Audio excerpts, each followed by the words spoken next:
The Cutlass gets great mileage. It's sticker priced at only $62.94. And now the good old guys will give you a better deal than ever. That means right now, you're this close to driving an Oldsmobile instead of dreaming about one.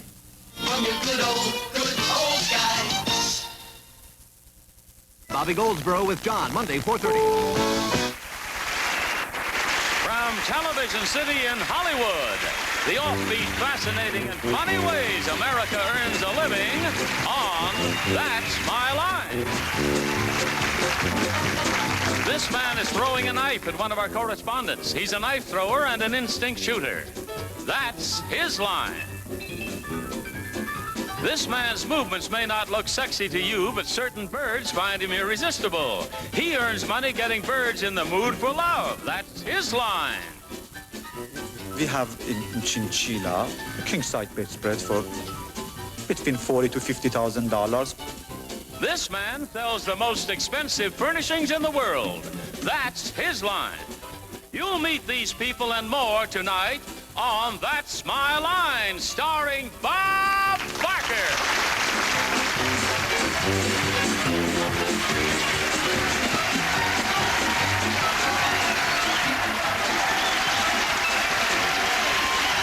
Oh, thank you very much.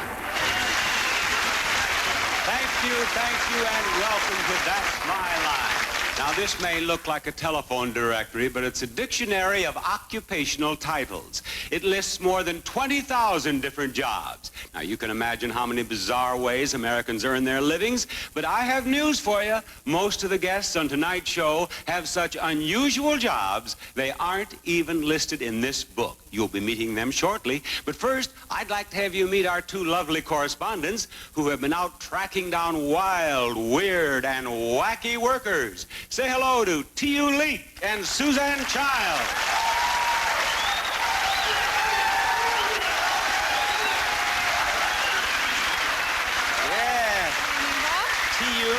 You are beautiful as always tonight. Thank you. You are indeed. And Suzanne, you've had an exciting week. I understand you were the target for a knife thrower. Bob, he threw a knife so close to my face, I almost got a free nose job. But you also went to Baraboo, Wisconsin. Who'd you meet there? I met a dancer. The unusual thing about him, though, was his partner. Come on, Tex. This is Dr. George Archibald. And while he may not look like much of a dancer, to a certain female named Tex who loves him, he's Fred Astaire and John Travolta rolled into one. That's because Tex is a rare bird. She's a whooping crane, and there are only 119 like her in the entire world. When she goes out dancing with Dr. Archibald, it's a matter of life and death. Because if she won't dance, she won't lay eggs. And if she won't lay eggs, her species could die out.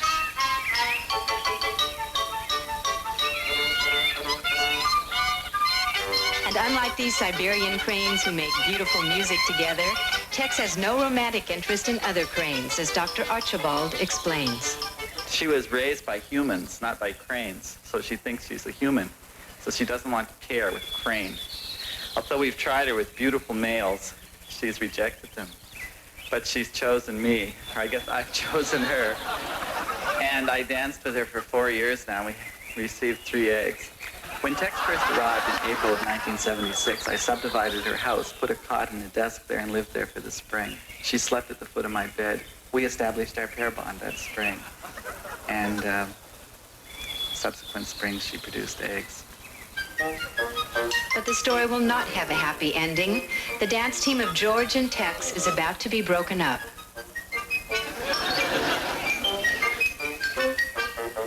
Dr. Archibald is going on to other work, and I wondered if I might apply for his job. I asked him how Tex would react to me. I think that she'd likely attack you.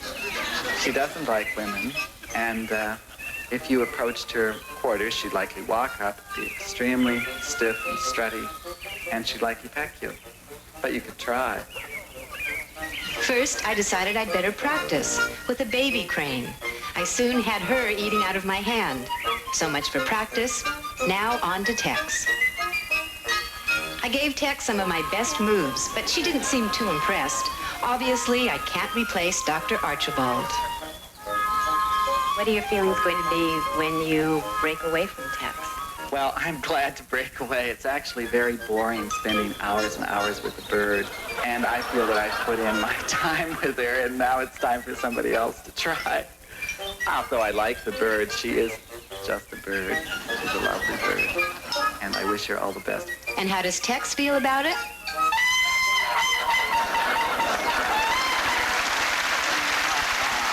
I like that bird.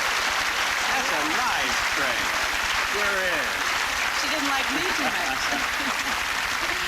No, I'd like to have that bird. I like that bird. But you're poor baby. Your dance didn't do a thing for that crane. No, well, it doesn't really matter, Bob, because I can still do this at discos and I get an awful lot of attention. I wonder if I could learn to do that. That's my line.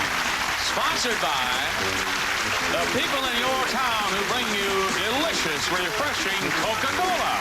The people who invite you to have a Coke and a smile.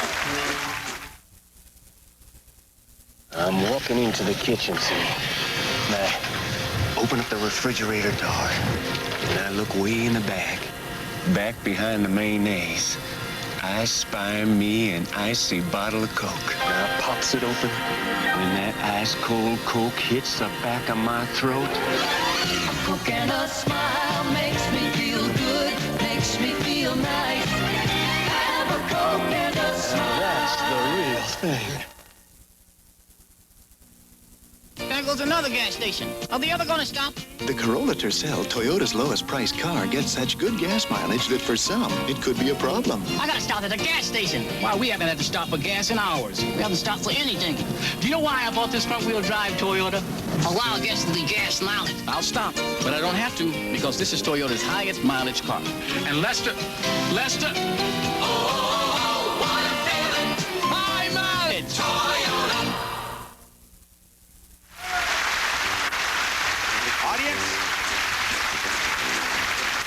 Audience, I want you to hear the voices of some of Hollywood's most famous movie stars. Listen to voice number 1 here.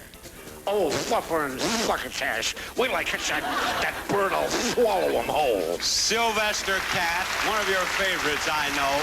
That's just one. Listen to number 2 here.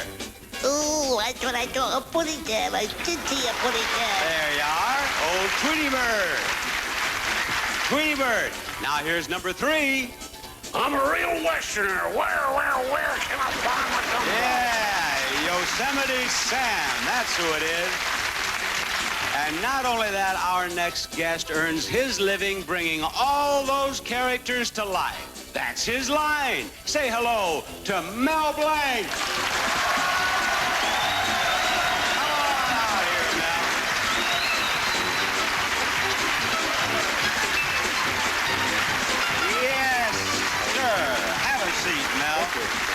Such a pleasure to see you again. Always a pleasure to see you. I think you can tell from the response of that audience they love those voices, 3 of their favorites, but you've done so many, and I'd like to ask you to do a few more. Oh, I'd love to. For instance, the Maxwell on the old Jack Benny show. How did that all start? Well, you know, the sound effects men were supposed to play the sound of a motor on a record. Uh-huh. And I saw, just before the cue, I saw they didn't have the electric plug put in the socket. Yes. And it came to the cue, and I jumped up to the microphone, and I made like a Maxwell, like this.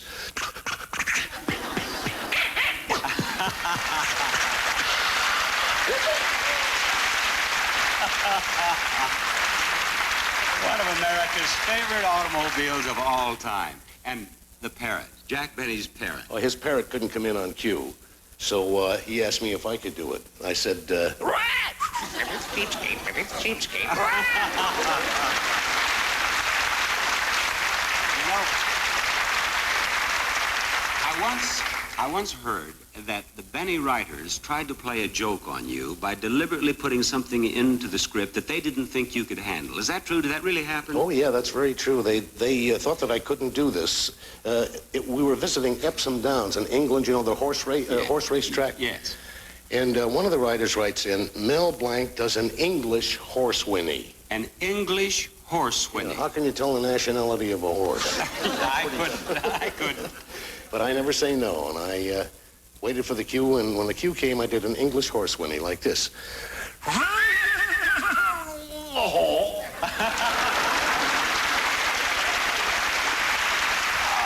only you could handle that assignment. Only you could handle that. When did you start doing these sounds and voices? Oh, Mel? gosh, when I was just a little kid, I think about 1916. And here you are, still going strong. Yes, I'm doing a lot more work than I've ever done. And, you know, I'm still looking for someone who can do the voices that I do, so that when I retire, I hope in a long time from now, but when I do retire, I'll have someone that I can depend on to do my voices. To take over for you? Yeah.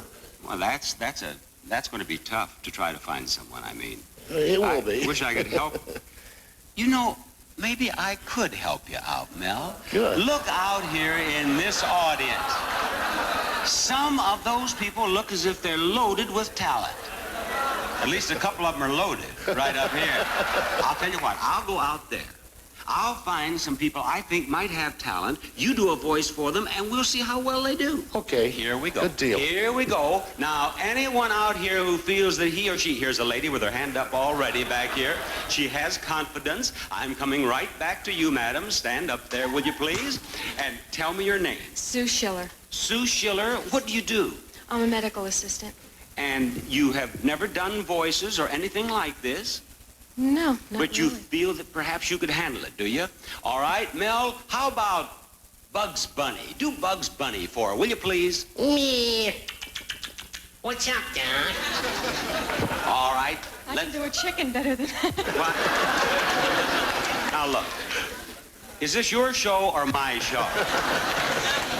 If you want to do a chicken, go out in the parking lot and do a chicken, you see?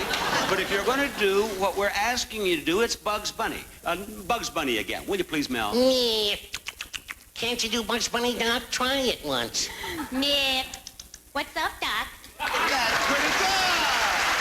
That's better than you thought you could do. Let's see here. Let me look around. Now, you had your hand up. What's your name? I got laryngitis.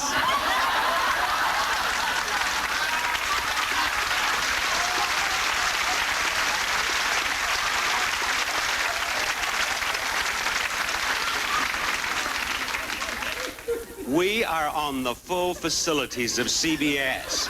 I have one of the highest priced talents in Hollywood, Mel Blanc up there. I have built this up. This is going to be one of the highlights of the show, and you have laryngitis.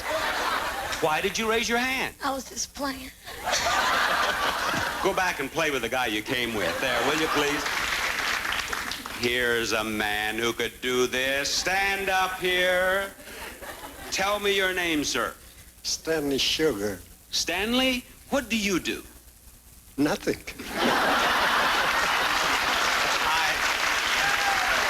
I knew, Stanley.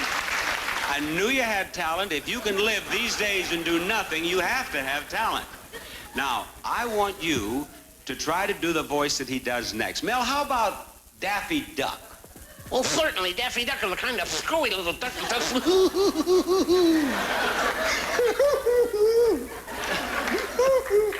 Now, what?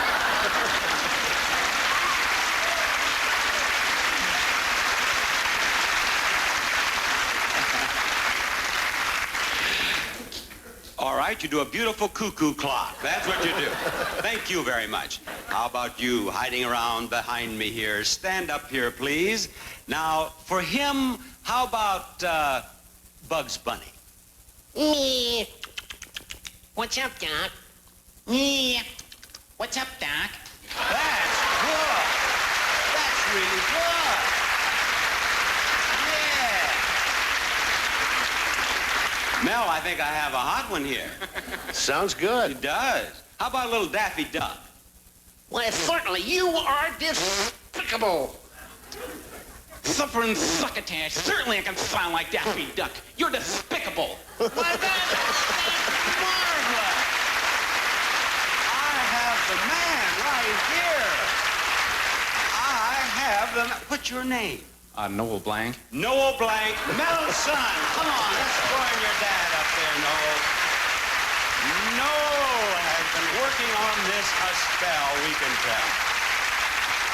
He does them beautifully, Mel. He really does them well. How long have you been working with him? Oh, he used to come to me when I was a kid, when he was a kid. Don't make me that old. Now, wait a minute. I liked your first story better, Mel.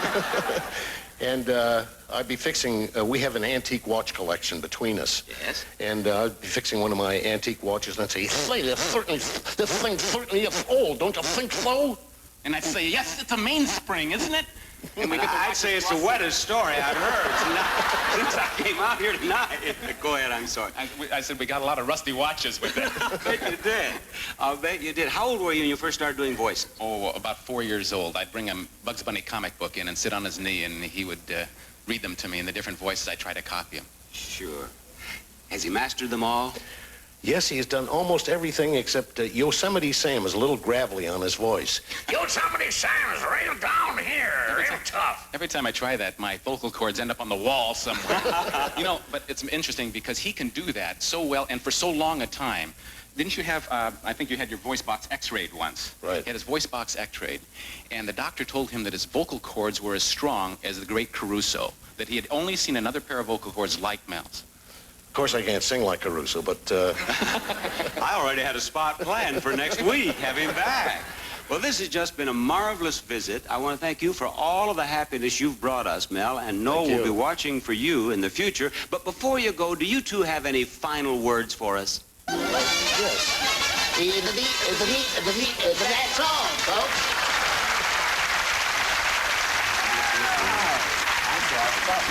I'm the voice of Lady Bear. Yeah, I'm smarter than the average bear. That's my line. Hi, I'm Jack Mercer, and I do the voice of Popeye. I am what I am, and that's all what I am. And that's my line. Hi, everybody. I'm Clarence Nash, and I'm the voice of Donald Duck. Yeah, shut up, everybody. That's my line. Yep, that's my line.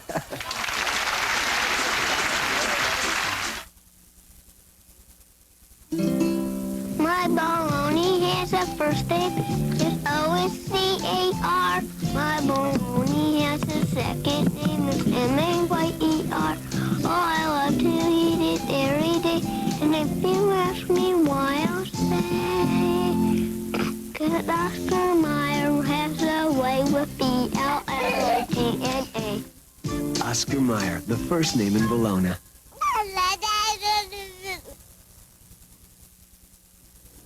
How does your son feel about the wash? I really don't think he cares about the wash. Mrs. Edmondson just uses detergent alone. Let's see what happens when she adds Clorox bleach to one of her loads. Which pile is the cleaner? Well, I think this file's cleaner, but, you know, I'm not into wash at all. I do care about a clean wash. This one is definitely cleaner. That's the Clorox one. The grass stains and the ground-in dirt are gone. So it obviously is Clorox that made the difference. Clorox makes the difference. If I can tell, anybody can. Looking good together, looking good, looking good. Looking good together, looking good, looking good. Looking good together, looking good, looking good. Looking good together, looking good, looking good. Good things to share, good friends are there. Looking good together.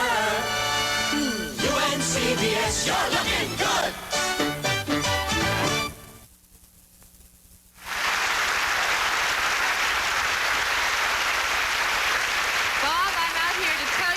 Our next guest.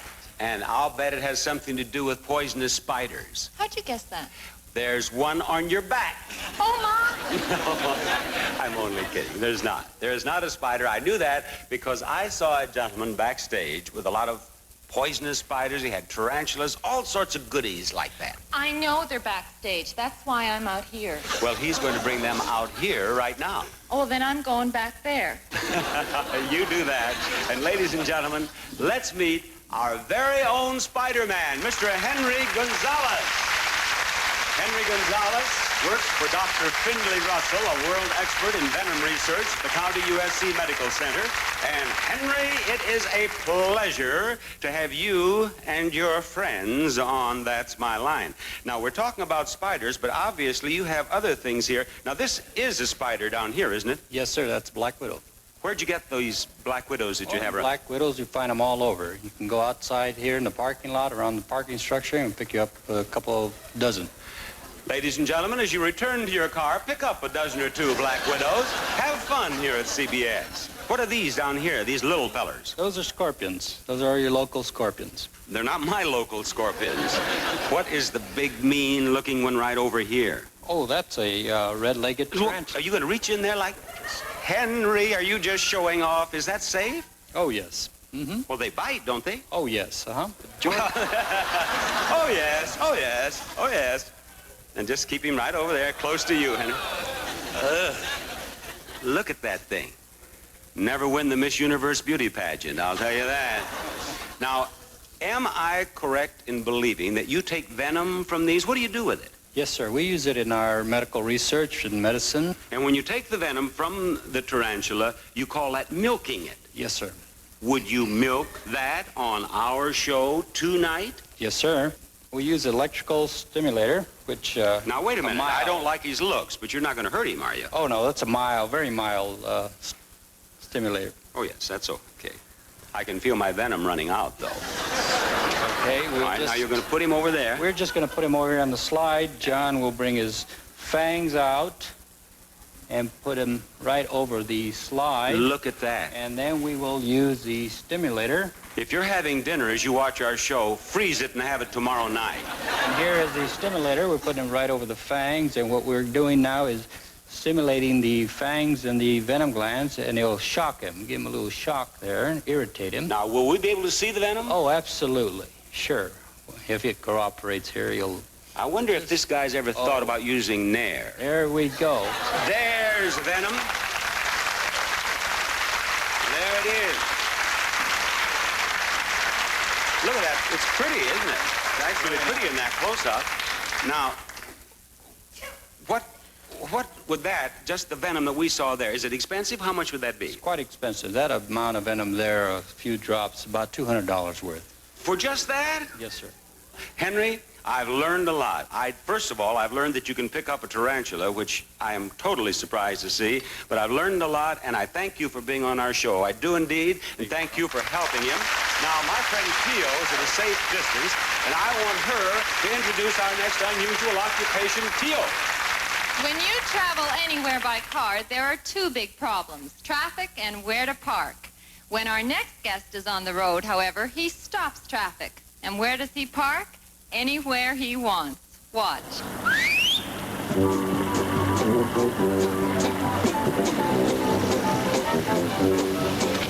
Hi. You called for a tank? I sure did. See you later. I'm riding with Abraham Scheib, who just happens to own an M23 tank. The tank has seen action in World War II and Korea, and it's seeing a lot of action nowadays on the streets of Los Angeles. Abe rents it out for parties, dinner dates, and meeting friends at the airport, and he charges $35 an hour. And we asked some people if they would like to rent it. At $35 an hour? Who can afford it? You're crazy. Hey, it beats riding on the back of a motorcycle any day. Well, it'd be great for a drive-in movie. With the right girl, of course. It's the perfect vehicle for my mother-in-law. Business is tremendous. It really is. I'm really Your book got here in 1981. Yeah, of Thanksgiving. I think one of the reasons I contribute business so good is because I have the only business in the United States. No competition. Well, the United States government, but even if you was to join the Army and become a general, they're still not going to let you take one home for a weekend. A television star once rented the tank to deliver the final divorce papers to his wife. She had mixed feelings about it. I would say that's a heck of a way to get divorced. She kept her sense of humor. She said tanks a lot, but no tanks. Here at CBS, it's not unusual to see people who earn their living by dancing, but one group I came across the other day is really different. You're looking at members of the Ballet Trocadero, which has earned international recognition and acclaim as one of the finest and funniest ballet companies in the world. What makes them unique is there are no female dancers in the company. All the traditional ballerina roles are danced to perfection by men. The artistic director and founder of the group is Natch Taylor. And first, Natch, here we go. I'd like to know how long ago you founded the company. The group was started in 1974. Now, it is unique. Was it a little tough getting the company off the ground? Well, at first, most of the people that came to see us came to laugh at us instead of with us. But as we've gotten better and have developed more what we're doing, they're laughing with us now at our jokes where we want them to laugh. Good. Is that popping sound your knees or mine? I hope it's not mine. I'll bet it's not. Maybe I've had enough of this. They're laughing with you now, and that's precisely what you want. Yes, I think we bring out the funny things in ballet, and then we want them to laugh with us at what we're having fun with and not at us because we're big men in little tutus. I understand, and I'm looking forward to seeing this dance. The only woman in the company is Betty Ann Terrell, who is the ballet mistress and the associate artistic director. Betty Ann? Yes. Now, is it tough for a man who is no longer a child to learn to dance on his toes? Very. And you had to teach them? Sort of. And now you have to teach them the dances, and you are in charge of the rehearsals. That's right. And a baseball manager, when his players aren't doing what he wants, he fines them. What do you do? Cry. You cry? Yes. But she hasn't been crying a lot. The reason Betty Ann hasn't had to cry is because the Ballet Trocadero has its act together, but good. And you'll see them live right after we choreograph our commercials.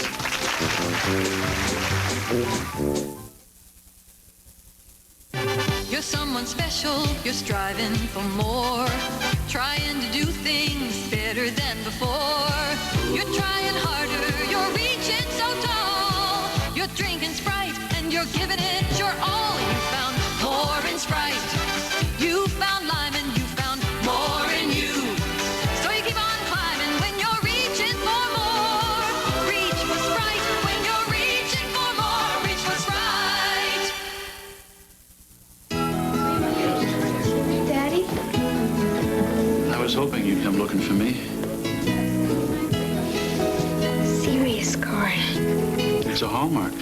Hallmark has 1,690 different ways to say happy birthday, and one of them is your way. You never said this to me before. Hey, what a card can say for you. Daddy, I'm gonna keep this forever. Hey, what a Hallmark card can do.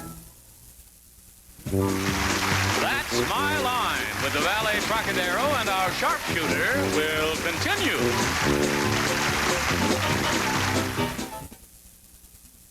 Sunday, Archie Bunker's Place tries to straighten out its waiter. Fred is going to turn our bar and grill into a fairyland. And on One Day at a Time, Grandma's back for good. I just hired her. She's our new receptionist. But can it last? You're going to fire her. Laugh Sunday with Archie Bunker's Place and One Day at a Time. On the CBS Saturday night movie, Claude Akins stars, along with Howard Hessman as a town fights to survive tarantulas, The Deadly Cargo, Saturday at 9, 8 Central and Mountain. Tonight on CBS. You don't have to give up flavor to give up caffeine. Get a taste of robust Nescafe decaffeinated instant coffee. Gravity was easy to solve, but could Newton have solved Rubik's Cube? Rubik's Cube, over 3 billion combinations, but just one solution. Fellow Americans, Kinney Shoes presents a cost-cutting platform that every man, woman, and kid can stand on proudly, as long as they hurry. Ritual of Evil on tonight's Summer Chiller.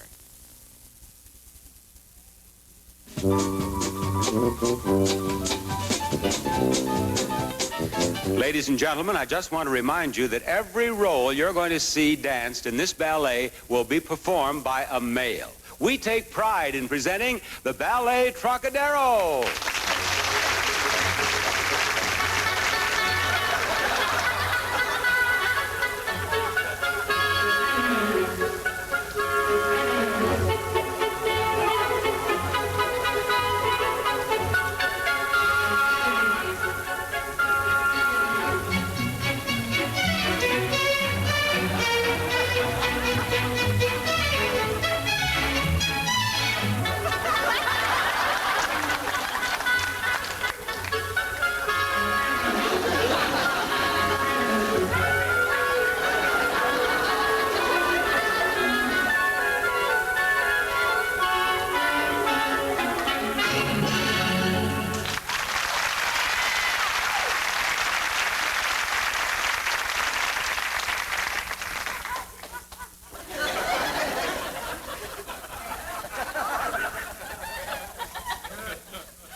America, fashion is big business, and small business, too.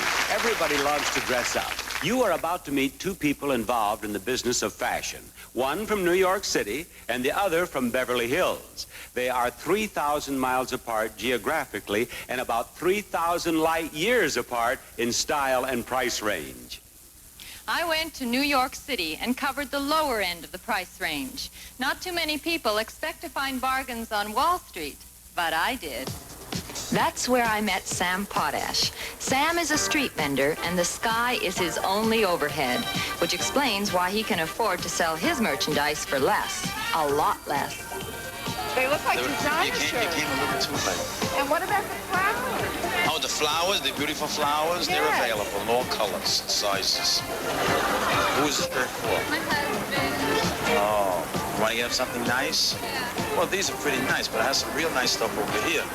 Shirts, flowers, shoes, hats, and jewelry. There's no limit to what Sam will handle. Anything we get our hands on is a good deal. You know, it has to look like it's good value for the money, even if it isn't. How much are those shirts? $5. $5? That's cheap. Depends. On Friday, we charge more. How much is shirt on Friday? $7, $8. You know, it depends who walks up. A guy walks up, it's like a sport with his girl. So you ask more money because he doesn't want to, you know, he wants to look good in front of the girl. Sam, do you work this corner all the time? Most of the time, several times a week. Except when the cops bother us, the weather's too big. You get chased away from here? Beg pardon? You get chased away from here? Are you kidding? I'm lucky the cops didn't come out, just that we feel a little crazy, so we don't mind. We made a big spread. Usually, we keep putting the box, we hide behind the car so they can't see us. See? Yeah? And, sure, it's a rat race. What if I bought a shirt and I took it home to my husband and it was too big? You give me back my money? I would, he wouldn't. Oh, that's the fellow that works with you. He's a hustler. He's the kind of guy when he sells fruit, puts rotten fruit in the bottom half of the bag, you know, and the top half looks good. He shortchanges them, like say the thing's 35 cents a pound. They give him $1. He says 35 cents, and he gives them the 35 cents that are 65. But you're an honest man. Yes, I can't help it. There's something wrong with me. Oh, Tia, that was fun. I see you've changed your outfit. Yes, Bob, this is my street outfit. Everything I'm wearing was bought on the cheap. In fact, this entire outfit was purchased for only $21. $21? You are indeed a good shopper. I wish you'd go backstage and have a talk with my wife. She could use some help in that area. All right, Bob. Thank you, to you. But now I want you to meet someone at the other end of the fashion scale. T.U. said that outfit cost $21. Well, if you were to visit our next guest shop, that very same $21 could buy a handkerchief. Not their top-of-the-line handkerchief, mind you, but a handkerchief. Come with me as I explain more fully. This is Beverly Hills, California. If you can find a house here that sells for under $500,000, grab it. It's a steal. And this is Rodeo Drive, probably the single most expensive street in Beverly Hills. I'm standing in front of Bijan's, the most exclusive shop on the most exclusive street in the most exclusive city in the world. Let me show you something. A sign here, by appointment only. You have to have an appointment to shop here. You can't just walk in off the street. But I have an appointment. And just to play it safe, I made it under the name Cary Grant. Let's go. Thank you. Hello, are you Mr. Grant? No, I'm not Mr. Grant, but I'm certainly glad that you noticed the resemblance. I'm Bob Barker. I have an appointment. Hello, Mr. Barker. Please let me take you to the salesperson. Thank you. Once we straightened out the confusion about my remarkable resemblance to Cary Grant, I was introduced to my personal salesperson. I told her I wanted to buy a simple sport shirt, nothing fancy, and she showed me a simple sport shirt, not too fancy, in silk. You should feel this silk. It's absolutely the best. Oh, I think I'd like to have that. I do indeed. Yes. How much is it? This is $275. I think I know now why you need an appointment. And a doctor. That's a lot of money. But when you're surrounded by more than $2 million worth of interior decoration, it suddenly seems reasonable to pay $275 for a shirt. This solid brass staircase cost $500,000. The antique furnishings include this magnificent chandelier and this small Persian rug that cost a mere $75,000. Our crew wore surgical booties over their shoes to protect the rug. Incidentally, the bill for fresh flowers runs up to $1,500 a week. All of it reflects the taste and philosophy of one man, Bijan. Hello, Bijan. Good morning, sir. I would like to have you tell us why this shirt is $275. This shirt is one of them 24 silk shirts that I designed and made in the same pattern and same design for my different houses in Europe and here. There are only 23 more shirts of this design in the entire world? But about 24 altogether made like that. And beautiful silk crepe de chine jacquard and beautiful cotton that make a shirt special and expensive. Yes. You've convinced me. I don't see how you can afford to let it go for just $275. But now, this suit back here, why is it $1,000? Well, I believe that this suit is $1,100. Oh, I beg your pardon. Yes, you're right. $1,100. Right. Who pays these prices? People with taste and money. Yes, certainly with money. Ever had royalty come here to the show? Yes, I had. Till a couple of weeks ago, as I went through, I had the pleasure serving and designing for 4 different kings. 4 kings? Mm-hmm. All you need is a pair of jacks. So. What is the most expensive single item in the entire shop? We do have here bedspread in mink. We have in chinchilla, king-size bedspread for between $40,000 to $50,000 for your bed. $50,000 for a bedspread. Mm-hmm. I couldn't sleep if I knew I had paid the $50,000, I'm afraid. If you buy that or you take it to your house, you'll love it. I want to ask you something. Surely. In your heart of hearts, don't you think you are overcharging just a bit? Well, I don't think so. Maybe yes. If I say maybe yes, I don't know. I don't like the word overcharging. But I tell you something. A couple of days ago, I saw a strawberry. One strawberry fruit, believe or not, somewhere here, for $1. One strawberry for $1? That was very big, pretty, softy, and fantastic. With my luck, I get that on my $275 shirt. You should watch that. But I try to say everything is relative. I have a plan, and it involves the Bijan look. I would like to have you take Mike Ravel. Bijan, this is Mike Ravel. Bijan. My pleasure. Mike here is a production assistant on our show. Yeah. Now, he's dressed just as most of the members of our crew are dressed, in slacks and a sport shirt. I would like to have you take him and give him the Bijan look. I mean, from the tip of his toes to the top of his head. Would you do that? And cost is absolutely no object. And I want the $45 socks. I want the $275, whatever. Spend as much as necessary to give him the Bijan look. I want that you look the gentleman very carefully, and then after you see what I did with him. But before I go for the CBS is paying for this bill, for this stuff. Oh, well, we won't. We'll talk about that later. We're having fun now. This is fun. We're having fun now. We'll discuss money later. Okay. Yeah. But you will do that? My pleasure. All right. The next time we see you, you're going to have the Bijan look, Mike. And we'll be right back with Mike Ravel and the Bijan look in just a moment. It's a headache, and it's right in through here. Will you try extra-strength Tylenol? You know, you can't buy a more potent pain reliever without a prescription. I wouldn't believe it unless I tried it. Look at the difference in the amounts of medicine in the leading pain relievers. Extra-strength Tylenol has the most medicine. I would love to try it. I feel great, don't I, look it? Can't you tell? I'm going to stick with extra-strength Tylenol. If it can do this, kid, that's mine. Extra-strength Tylenol, aspirin-free, and you can't buy a more potent pain reliever without a prescription. Mother uses my shampoo. My daughter uses my shampoo. Johnson's baby shampoo. Johnson's cleans gently, No more tears. so it can't hurt my hair. And unlike some other baby shampoos, It can't harm my eyes. Johnson's gives my Julie's hair that clean, healthy look. Johnson's leaves my mom's hair so shiny. And I want my hair to look just like hers. And now, try the new dispenser cap that makes one-hand application a snap from Johnson & Johnson. At supper time, I've got 20 men and 1 dog to feed. All beef eaters. Look at Butch. He loves beef. Mighty Dog Pure Beef. They don't fool around with Mighty Dog. Of all leading brands, only Mighty Dog is packed full of pure beef. The others aren't.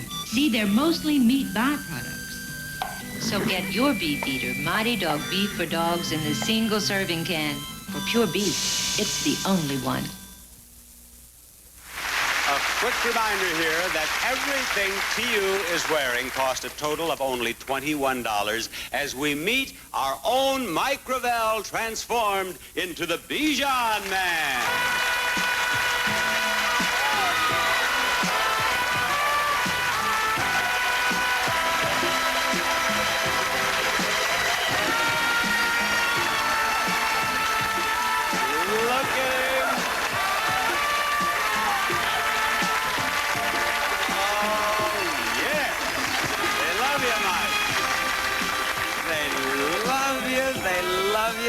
Oh, yes, you are. Please, Bob, don't touch. Don't touch. No, of course not.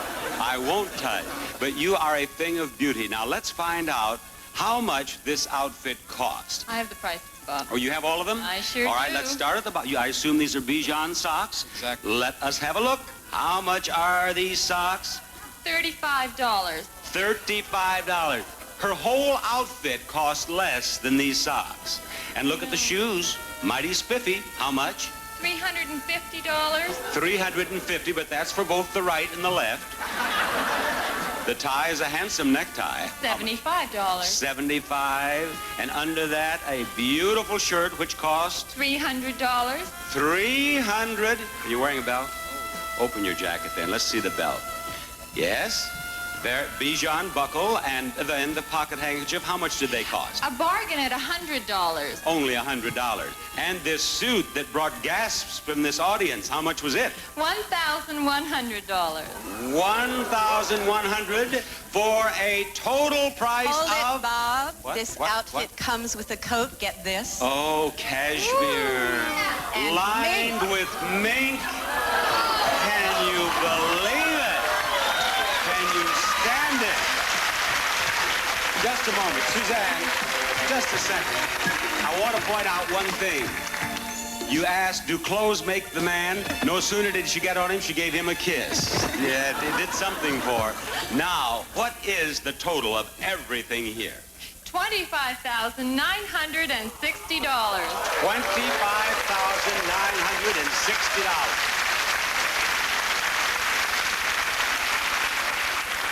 Now,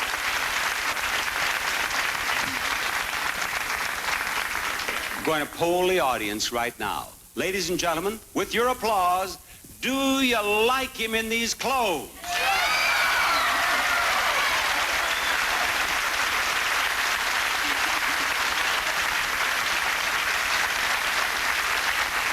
But he's such a good-looking, pleasant guy.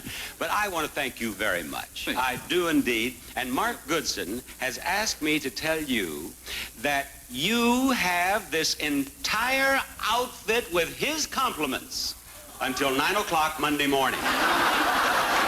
At which time you get these things back to Bijan, or you owe Bijan $25,960. Oh. Have a nice weekend. Bob, can I talk to you for a moment? Whatever your problem is, we can work it out. What's with this gun? Oh, Bob, I was only carrying this gun. But actually, it has a lot to do with our next guest's line. He's an excellent sharpshooter from Panama City, Florida, and that's where I went to see him. This will give you an idea of just how good he is. He'd shoot the cap off a bottle and not even chip the glass. This is a very tough shot, Suzanne. No one else has ever done it before. Wow. How about that? Paul Lacrosse is 65 years old, and he's been a sharpshooter for 35 of them. He performs at state fairs, gun clubs, and gives exhibitions all over the country. Among his skills is teaching. He says he can teach anyone, and I thought that might even include me. So he gave me a .45 and showed me something called instinct shooting. It means you shoot without aiming. You point right at the balloon. Okay. Okay, then. My heart is pounding. Okay. I did it! Got it! You're an instinct Don't shooter. worry, though. Your career is safe. Paul is also an expert knife thrower, and he uses his family as his targets. I started off using my wife, and then when my daughter got out during vacation to school, she broke into the ag. And then as years went by, my wife retired from the ag, and my daughters worked with me, both daughters, until they married. My son even worked in the ag with me off and on. And when he married, I started using my grandchildren. And I've used all my granddaughters. And I'm looking forward to my great-grandson, who's 9 months old now, using him in a few years, maybe. How did you feel about using your family as targets in your act? Well, I've got a lot of confidence in myself, and they have a lot of confidence in me. On that note of confidence, Paul invited me to pose as a human target. But I asked him to try a practice shot first with a stuffed animal. He said he would cut a piece of paper out of that monkey's mouth with a knife. I wanted to see that for myself. Well, no one's perfect, but I volunteered anyway. I must be a glutton for punishment. Okay, this is against my better judgment.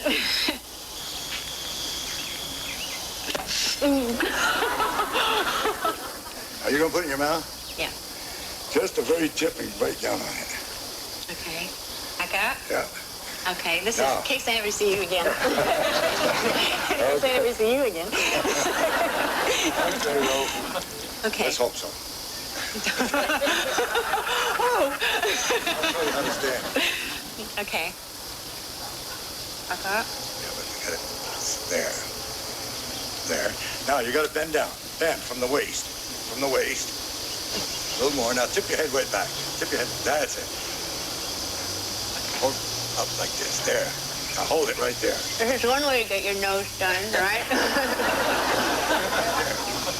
Ready? No. Oh, beautiful. That was my debut and final performance as a human target. But I did give Paul an idea for a brand new trick.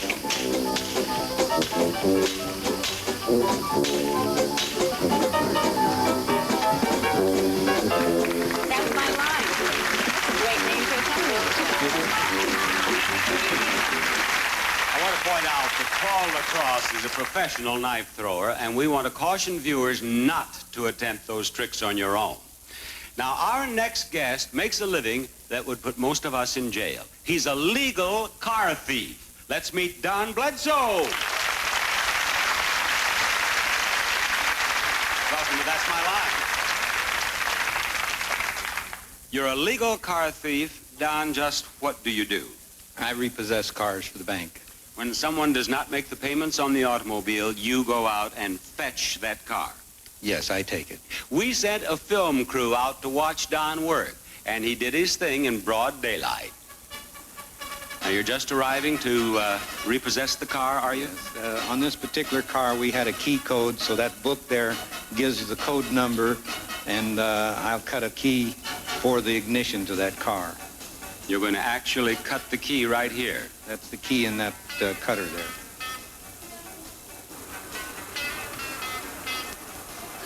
We didn't have a door code, so I had to use another device. You're entering the property here? Now, yes. Well, look at the property, though. You mean he can't make payments on his car? No, this guy was having a squabble with the bank and said he wasn't going to pay for the car, so the bank says, okay, we'll take it. And you have the door open already. Now you're in the car and you have the key. Yeah. So it's a matter of starting that car up, which you are doing right here, and driving it back to the bank. Yes. Now this was a pretty easy caper, wasn't it? Yes. Boy, that was fast work. That was really quick. Man, you were in there and you were out with that automobile. You know, if I'd known you were going to be here, I would never have driven to CBS. I would have taken the bus down here. I've taken buses also. Oh, you have? I see.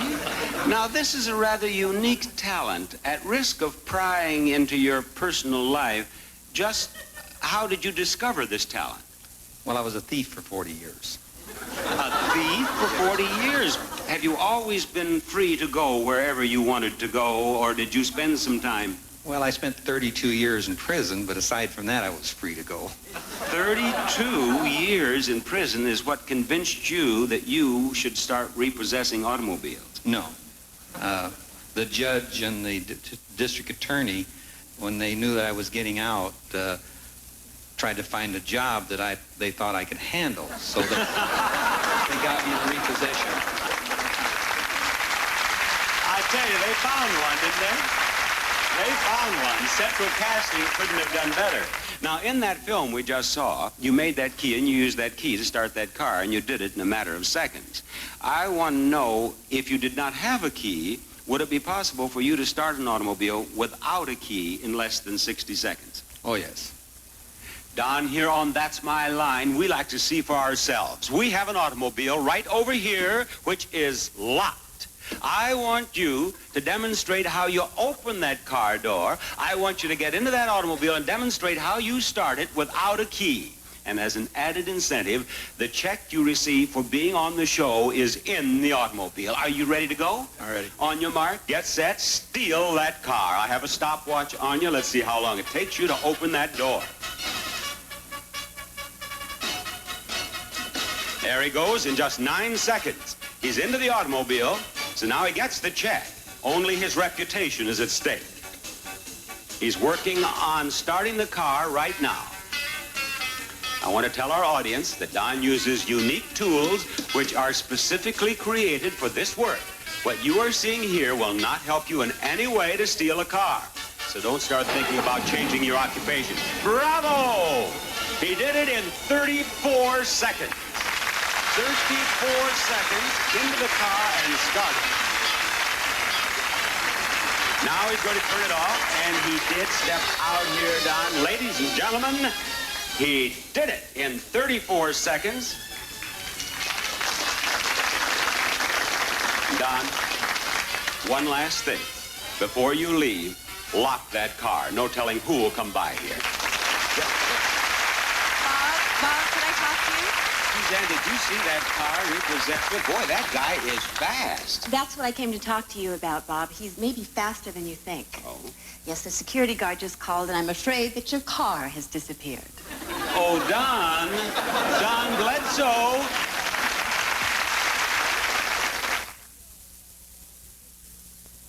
What makes Five Alive such a natural refresher? The tangerine. It's definitely the tangerine. Nope, it's the grapefruit and the orange. Maybe it's the lemon and lime.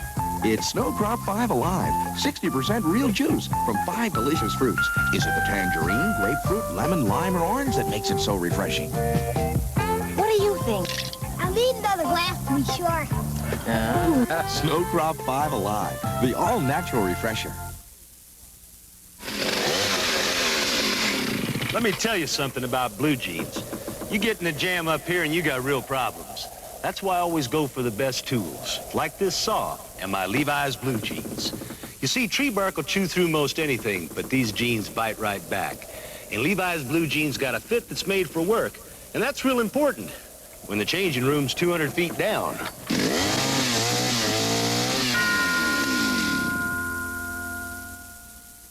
Can the Zest tub test convince Wendy Batcher to give up her soap? She's just drained and rinsed 2 tubs, and one her soap, the other deodorant Zest. That's depressing. My soap's leaving the ring around the bathtub. The Zest tub is very clean. I feel clean when I just look at it. Then we asked Wendy to try Zest at home.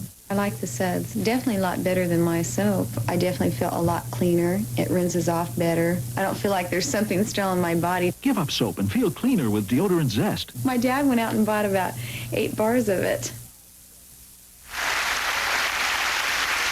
Whether or not your occupation is listed in the Dictionary of Occupational Titles, we'll have our 2 roving reporters looking for more unusual lines this coming week. Yours might be one of them. Until next week, when we'll all meet again, this is Bob Barker saying good night for Suzanne Childs, for T.U. Lee, and for myself. Good night, everybody.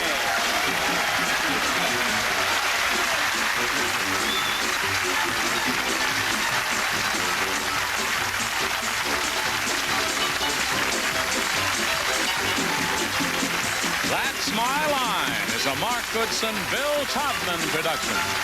Johnny Olson speaking. I'm your announcer. That's my line.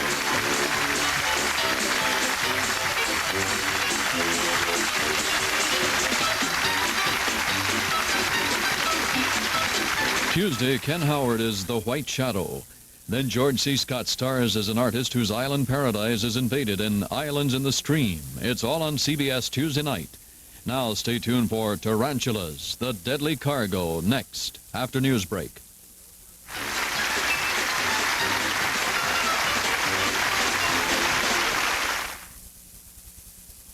Monday. What she needs is a real wingding. Flo throws a birthday bash for Mama, and everybody gets into the act. Then on WKRP, Venus and Herb are offered better jobs with great benefits. But can they leave their favorite station? Find out after Flo. Monday at 8, 7 Central and Mountain. Sunday at 1 p.m. Eastern, the NFL on CBS returns when the Saints go marching into Houston. You'll say you saw it on CBS Sports. From CBS News, this is Newsbreak. 2 more hijackings to Havana tonight, a Republic Airlines DC-9 out of Miami and a Delta L-1011 from San Juan. These after the day's first hijacked flight returned safely from Cuba to Miami. In between, 4 Cubans were arrested at the Tampa airport carrying gas onto an eastern flight to Miami. The week's total, 6 hijackings to Cuba, the earlier ones at least all involving disgruntled Cuban refugees. The Lundberg Letter, an oil industry publication, surveyed its readers, came up with a prediction that despite an oil glut, gasoline prices at the end of the year will be about 20 cents higher than now. And from the Census Bureau, another report on how the American family has changed. Almost 1/5 of all families with young children are now headed by just one parent, an 80% increase from 10 years ago. Hey, look who switched to Natural Light beer, Joe Fraser. Yeah, Natural Light tastes so good, it makes me want to sing. Good. I'm Stephanie Shelton. More news later on this CBS station. This is CBS. My heart was with Sis, back in England at the christening. So I gave the new mother a ring from the States. Wouldn't have missed it for anything. The godfather was so proud. Auntie Em was in her glory. And through it all, little Charles performing like a trooper. Even the dear vicar was there. We felt so close again. I still feel the glow. When they're half a world away, follow your heart over there. Call. How would you like to win a free 1980 Chevy Citation? Wow! Free food for a year? How? Come celebrate Pathmark's 12th anniversary. We're giving away 12 free 1980 Chevy Citations. On the phone. You're on your way when you have the chase behind you. Rock superstar Andy Gibb, Monday at 4:30. From Television City in Hollywood, the offbeat, fascinating, and funny ways America earns a living on, That's My Line. This young man is learning to train this 500-pound tiger. If he makes it, that'll be his line. This 7-week-old baby is swimming. This lady teaches infants to swim. That's her line. I'm not sure I've ever eaten camel before. This is camel? Is this the hump?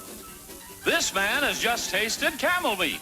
It comes from the butcher who sells the most exotic meats in the world. That's his line. You will meet these people and more tonight on That's My Line, starring Bob Barker.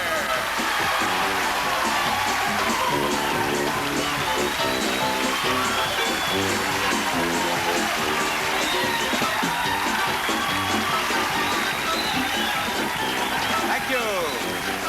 Thank you and welcome to That's My Line. Tonight, another installment of America's most original, outrageous, and oddball occupations. Now, let's meet our 2 beautiful correspondents who travel the country to track down our guests, Suzanne Child and T.U. Lee.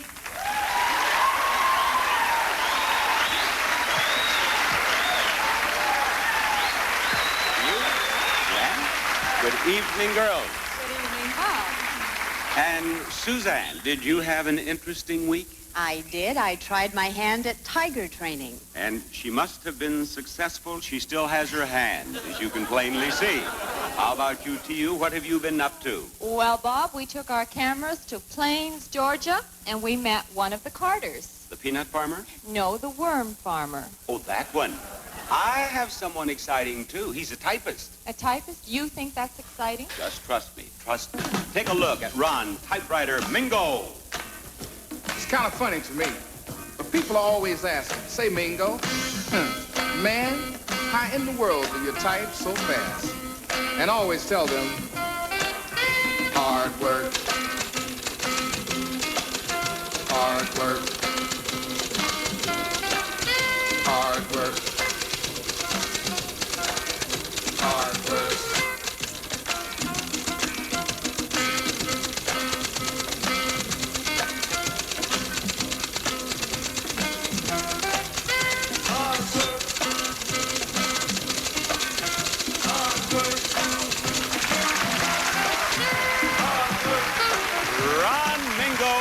The world's fastest typist.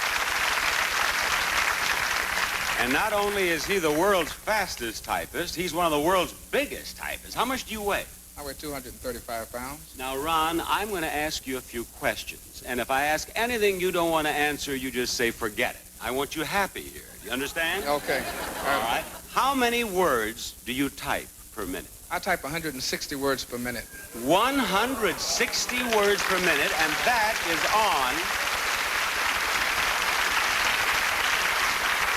that is on a manual typewriter. This is not an electric typewriter.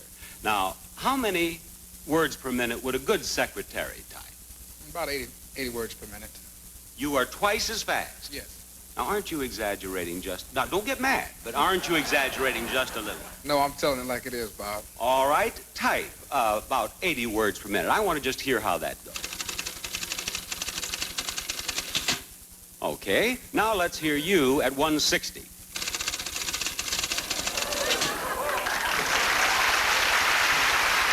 There is a difference.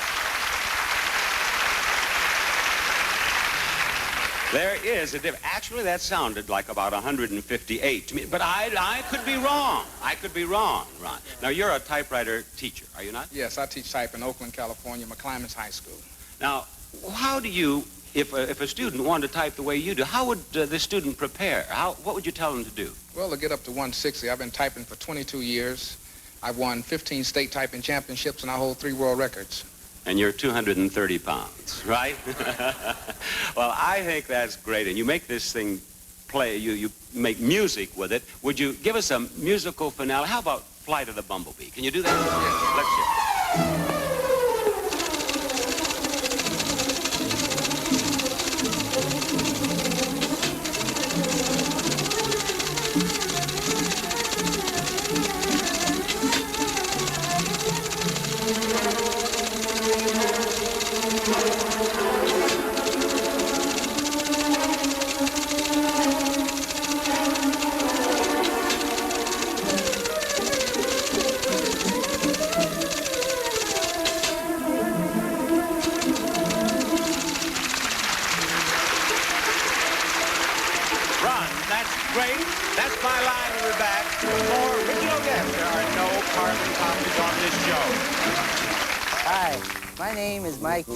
And I'm a telephone repairman.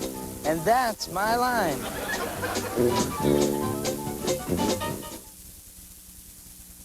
My baloney has a first name.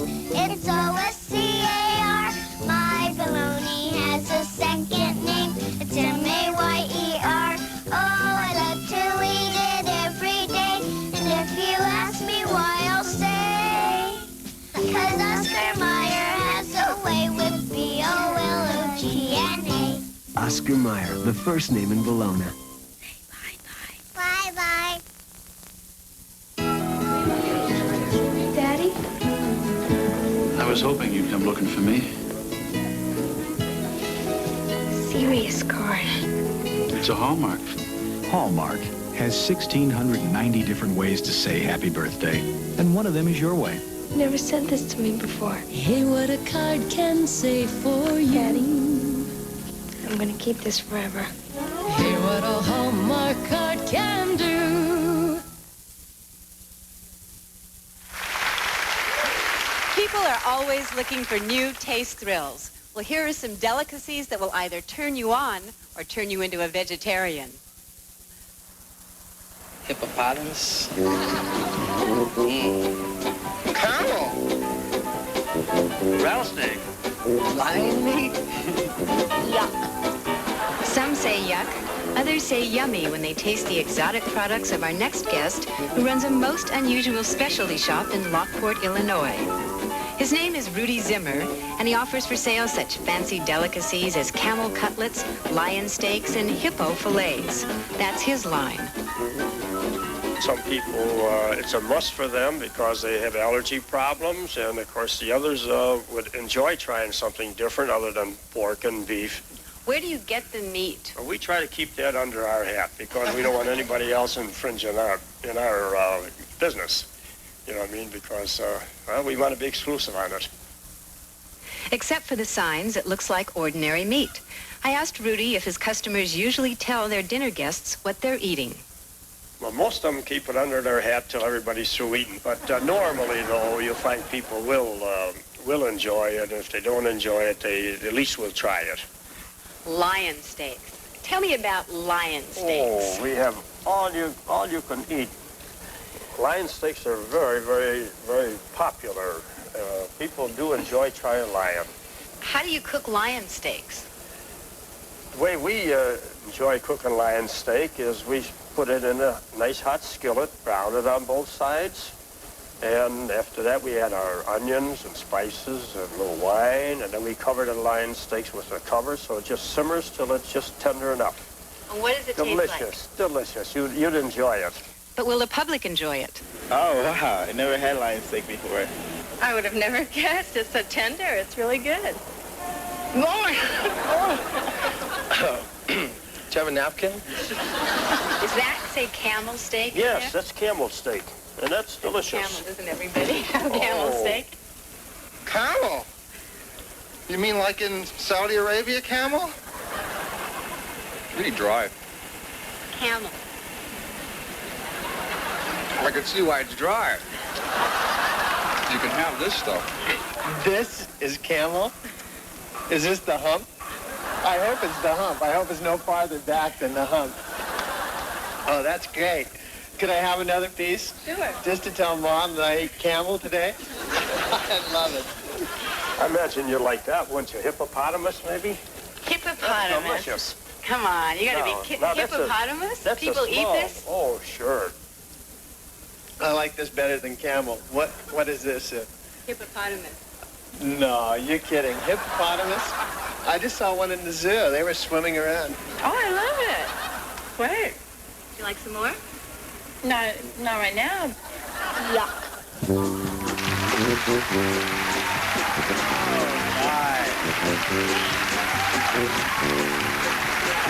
Now, Bob, seeing all that food must have made you hungry.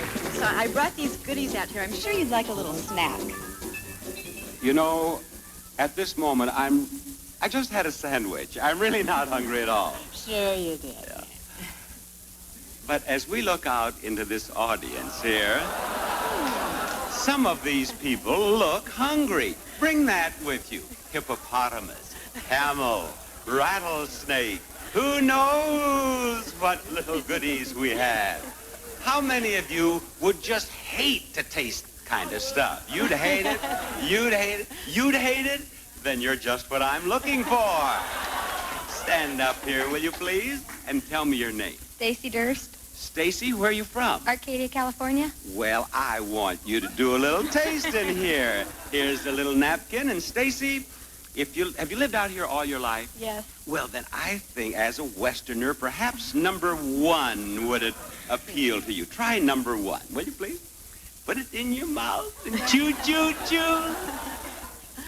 Big bite. How do you like it?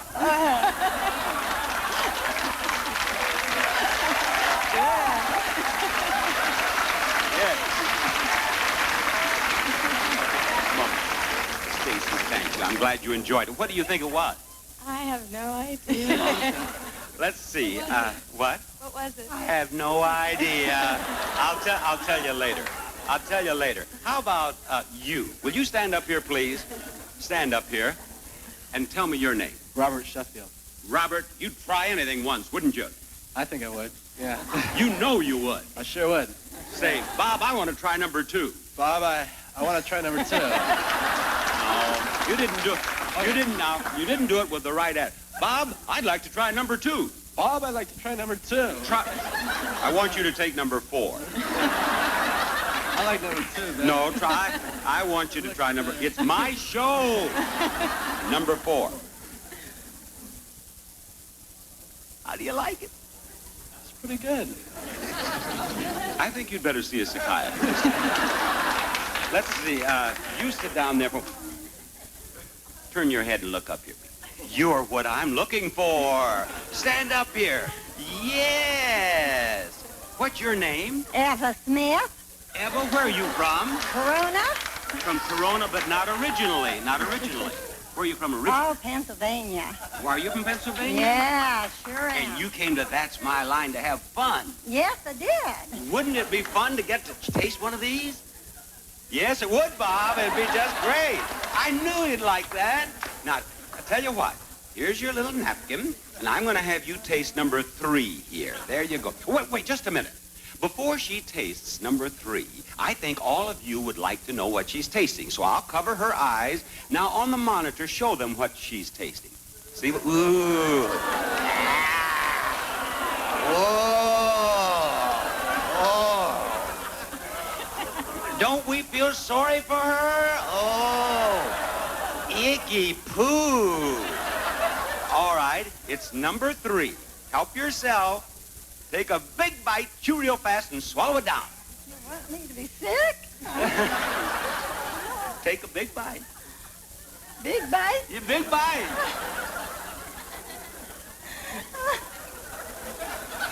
I can't get it.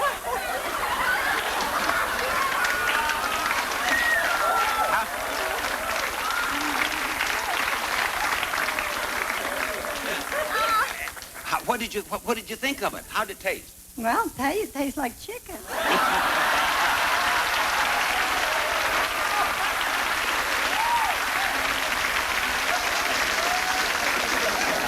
Where did I start? I started with you. You had lamb. That's what you had. And you up here, you had liver. That's what you had. And I hope you had the good time you said you wanted to have. I had a good time, yeah. Good enough. Here you are, Suzanne. Thank you, Bob. And I have a little riddle. Now tell me, what can a 10-month-old baby do that many grown-ups can't do? Let me show you. John Christopher Abbott is only 10 months old, and so it's not surprising that he can't walk yet. But there is something he can do. He can swim. He learned to swim when he was 5 months old. Is that kind of young? Not at all, says his instructor, Virginia Newman. And his mother obviously agrees.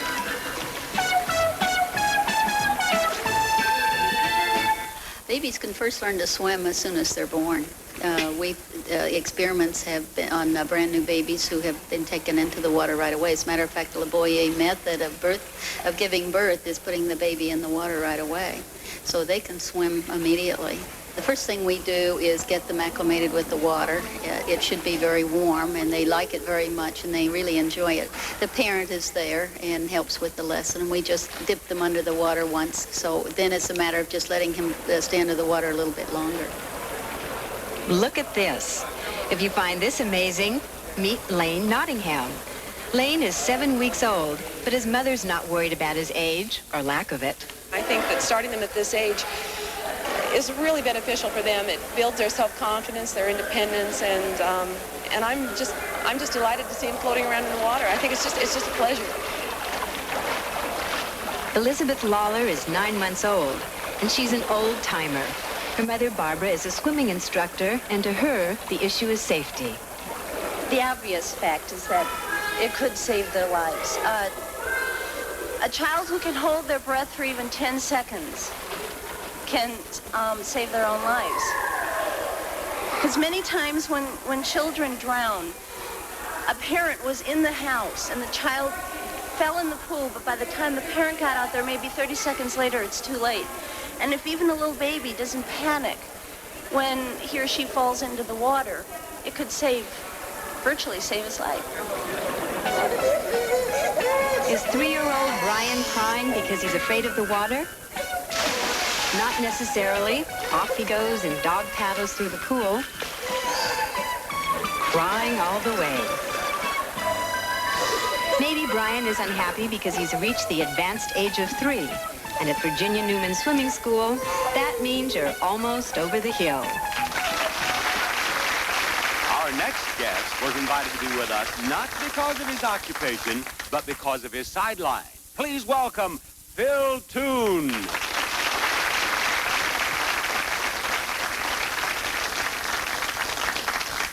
Phil, welcome to That's My Line. Thank you, Bob. Now, I am going to try to figure out your occupation.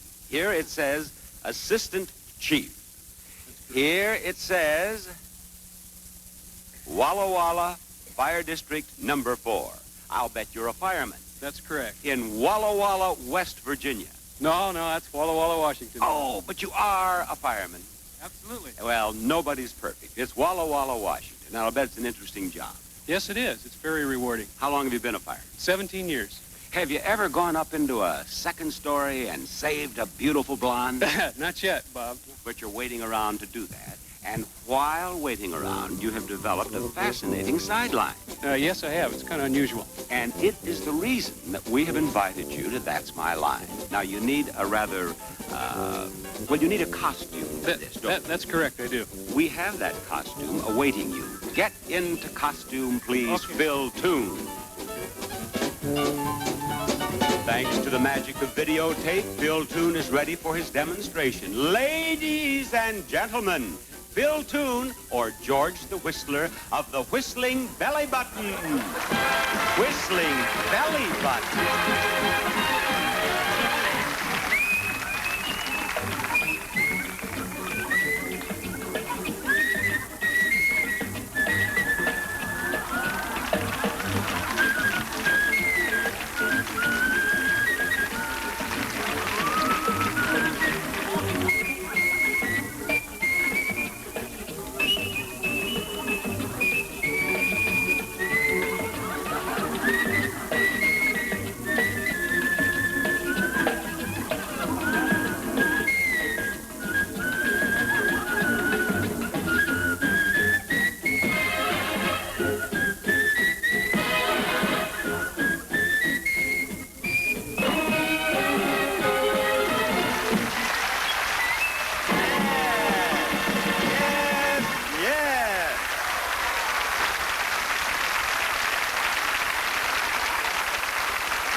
Phil, this audience loved you. Don't you want to thank the audience? I beg your pardon. Don't you want to thank the audience? Yes, I do, Bob. It's been fun, really. It's been fun for us. Thank you, Phil Toon. We'll be right back with more of That's My Line after this. Hi, I'm Sheldon Seidenberg. I'm a butcher, and that's my loin.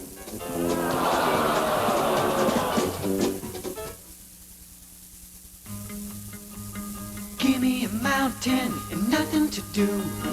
Give me the sunshine, give me a dew. Give me something simple and true. All I need is sunshine and smooth, refreshing mountain dew.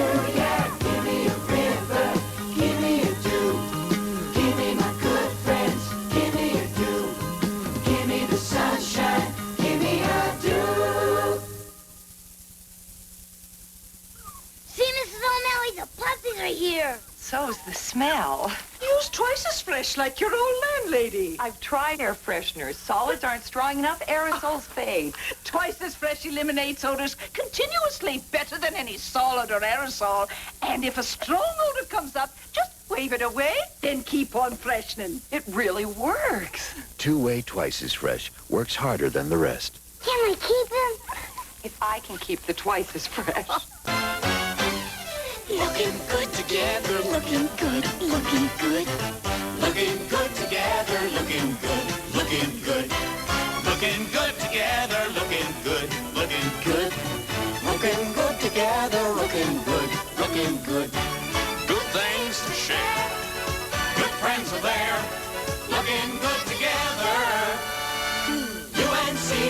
You're looking good.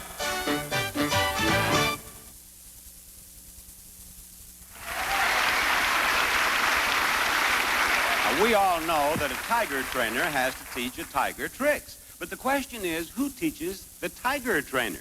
Well, we sent Suzanne to solve that problem. And I uncaged the answer to that question when I traveled to the East Coast and I visited Six Flags Great Adventure Amusement Park in central New Jersey.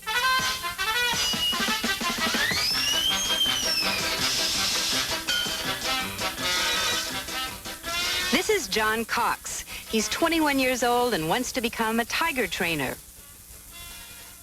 He's learning from the master, David McMillan, one of the leading teachers in the modern school of wild animal training. And in his school, a gun is only a theatrical prop. Hey, you're supposed to play dead. Instead, he rewards a good performance and chooses to ignore some sloppy drinking habits. In addition to tigers, he teaches lions to tread lightly and to respond to love and affection. Come here.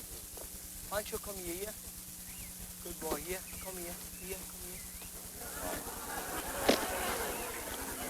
Gone are the days of the chair, the gun, and the whip. You have to understand an animal's mind now. You have to be like an animal psychologist, you know, to be able to work with these animals on their level, you know, to be able to understand them. From the tiger's mouth, David McMillan turns his attention to this black leopard. Watch this spectacular leap. Fantastic.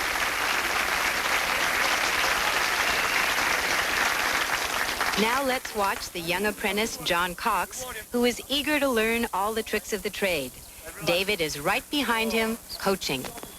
I work very, very slow and very, very patiently, which, you know, for a 21-year-old man like John is often maybe a little bit impulsive, to go a little bit quicker. He wants, or he believes he can go a little bit quicker. He has to trust me and believe me that I'm taking him along the right speed. I can't be in the cage with him. He has to make his own decisions, and his life is at stake, not mine. Rama, pay attention. Move right in. Put the sticks closer together. Rama, move right in. You got him. You're on your own. Okay. You stay right with him. To make sure he's watching you. Rama. Good ball. All right, that was perfect. When I first step in, I'm very nervous. I'm more afraid of the audience than I am of the tigers. I'm used to working with the tigers alone, without an audience, but the audience gives me butterflies in my stomach. David McMillan warns being distracted by the audience could be fatal. Your eyes must never leave the animal. You can look away for 1 second. That 1 second, there's an awful lot of things can happen. Hassan, Lee, Hassan. Hassan. Hassan. Hassan. Hassan. Hassan. Hassan. Hey! The problem with watching a master teaching is that he makes it look easy.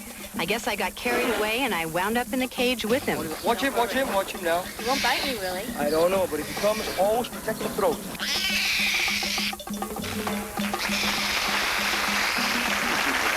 Suzanne, I want to step out here now, and I want to find a particularly intelligent-looking person. None of you will do. No, you're all bright, but particularly this gentleman, bright looking. Will you stand up here, sir, and tell me your name? Bruce King. Bruce, where do you live? Baton Rouge, Louisiana. I want to welcome you to Southern California and ask you to do some simple addition. Will you do that? Add up 14 plus 9 plus 8 plus 9 plus 10 plus 4 plus 11 plus 11 plus 5 plus 9 plus 23 plus 8 plus 10 plus 12 plus 50. How much? 286. I wonder if he's right. No, I'm sure you're not.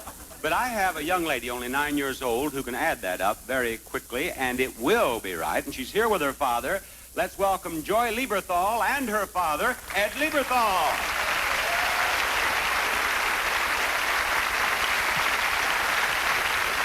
Hi, Joy. Welcome to That's My Line. Ed, welcome to our show. I would like to give you the list of numbers, and I'd like to have you have Joy add them up for us, please. Okay, here we go, Joy. Let's add 14 and 9 and 8 and 9 and 10 and 4 and 11 more and 5 and 9 and 23 and 8 and 10 and 12 and 50. What's the total? What is the total? 193. 193 is her answer. We have a man with a calculator here who says yes, she's right. 193.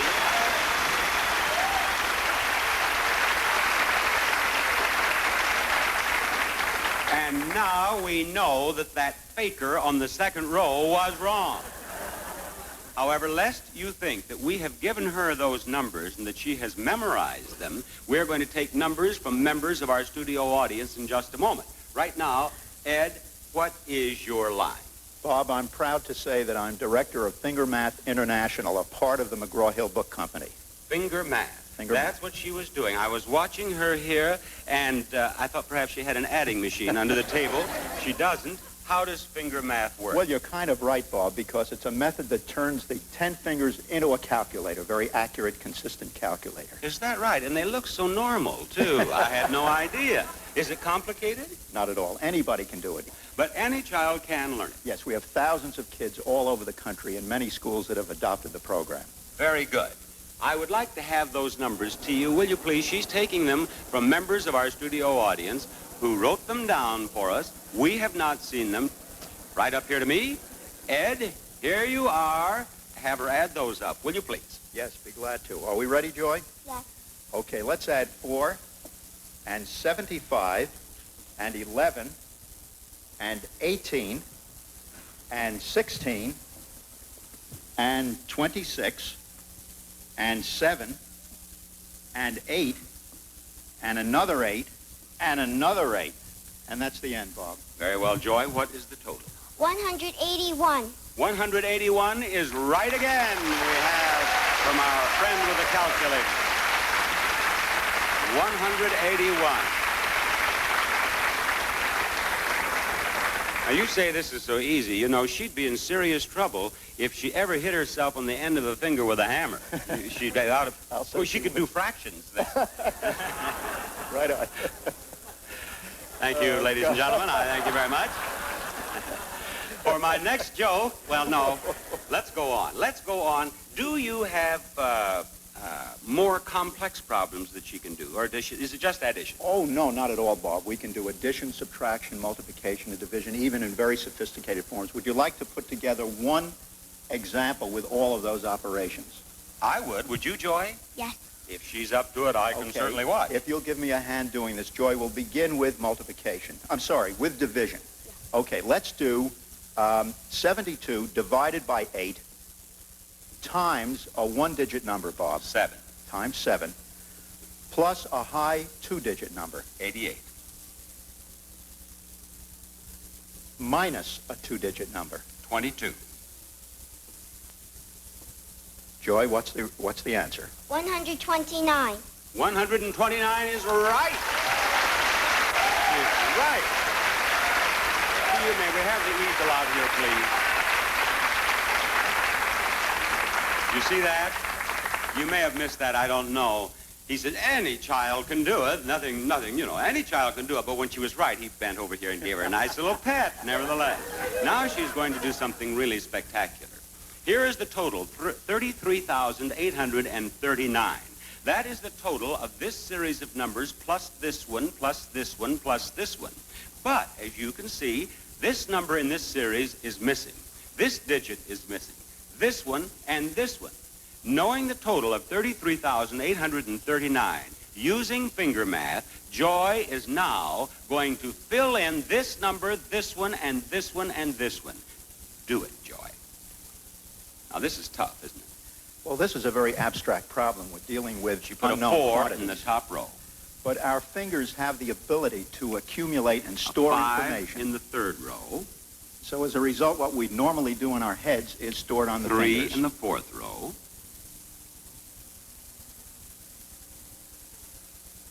And a 9 in the second row.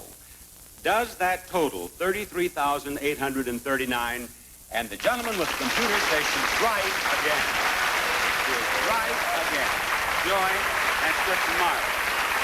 He may say it's easy, but for me to see it and to see you do it so well is a true pleasure. And Ed, I want to thank you for being on That's My Line. I want to repeat that a mother or father watching our show or a child, if they want to learn this or have their children learn it, it is easy and it can be done. Yes, we have all kinds of children, Bob, including the learning disabled and severely handicapped. Thank you very much for a splendid demonstration. And now we'll be right back with more unusual occupations after these messages.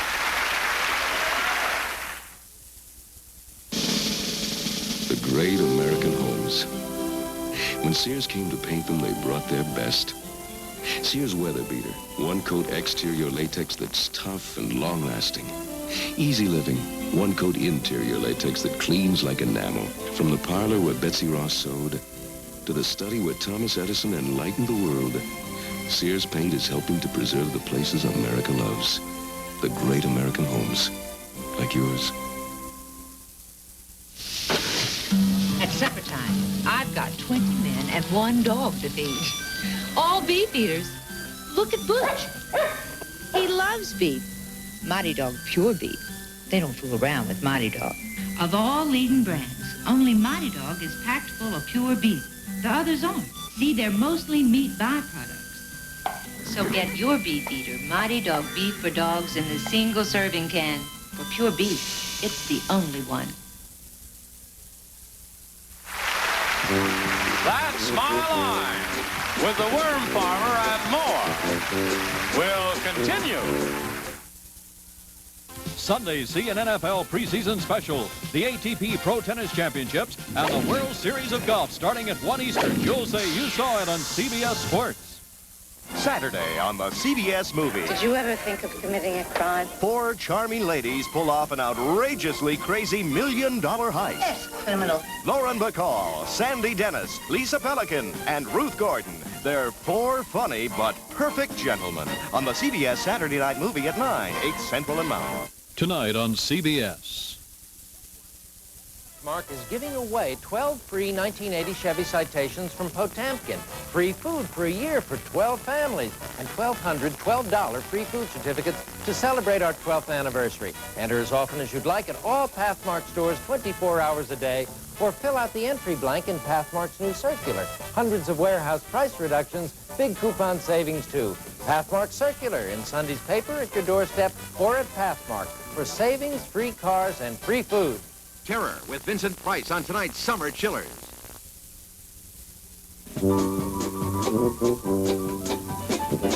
Our next guests earn their livings practicing the gentle art of karate. 2 outstanding black belts. Let's meet Aaron Norris and Rick Prieto. Yes. I like your enthusiasm. Oh, thanks, Bob. You are a pair of show-offs. That's what you are. Now, you have agreed to do a karate demonstration for us. You got it. Karate is your line. Yes, it is. And you are going to demonstrate your line. Right, I'm going to knock him out. You're what? I'm going to knock him out. This, don't get violent. Just a demonstration will do. Go, boys.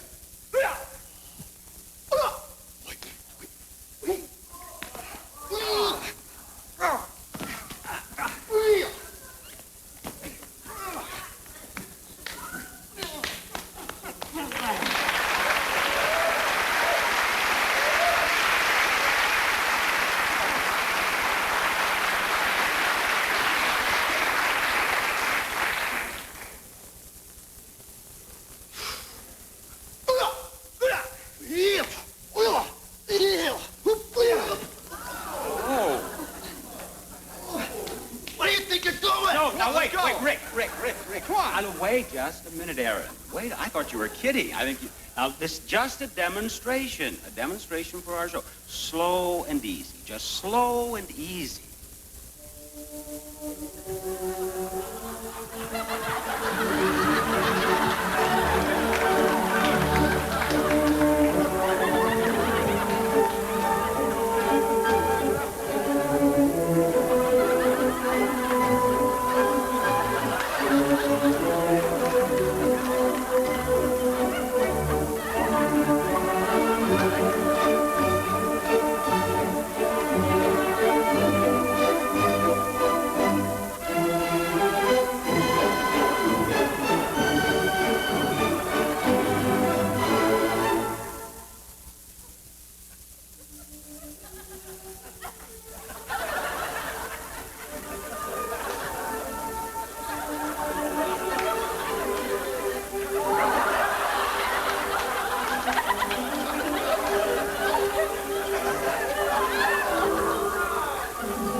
DeBartolo and Aaron Norris.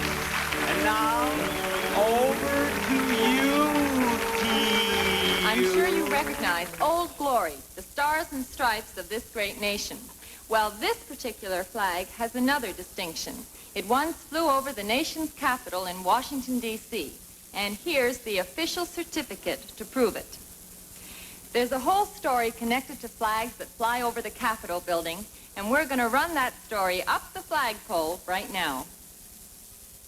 Who wouldn't want to own a flag that has flown proudly over the nation's capital? But how many of them are available? Very few, right? Wrong. Freddie Crowder and his crew raise the flag over the Capitol every day, but it doesn't stay there long. Using two shabby little flagpoles stuck on a roof in the southwest corner of the Capitol, Freddie and several helpers raise and lower up to 700 flags in a single hour. These are sold to congressmen who give them to their constituents. The flags go up and down at the rate of 10 per minute. And in one burst of flag raising, 10,000 went up in a single day. That was the 4th of July, 1976. Since 1937, thanks to Freddie and his predecessors, nearly 600,000 Americans can say, I own a flag that was flown over our nation's capital for about 1.5 seconds.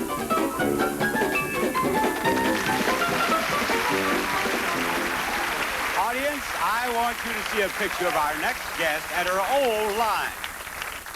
Her name is Robin Sindorf, and as you can see, she was a Dallas Cowboy cheerleader.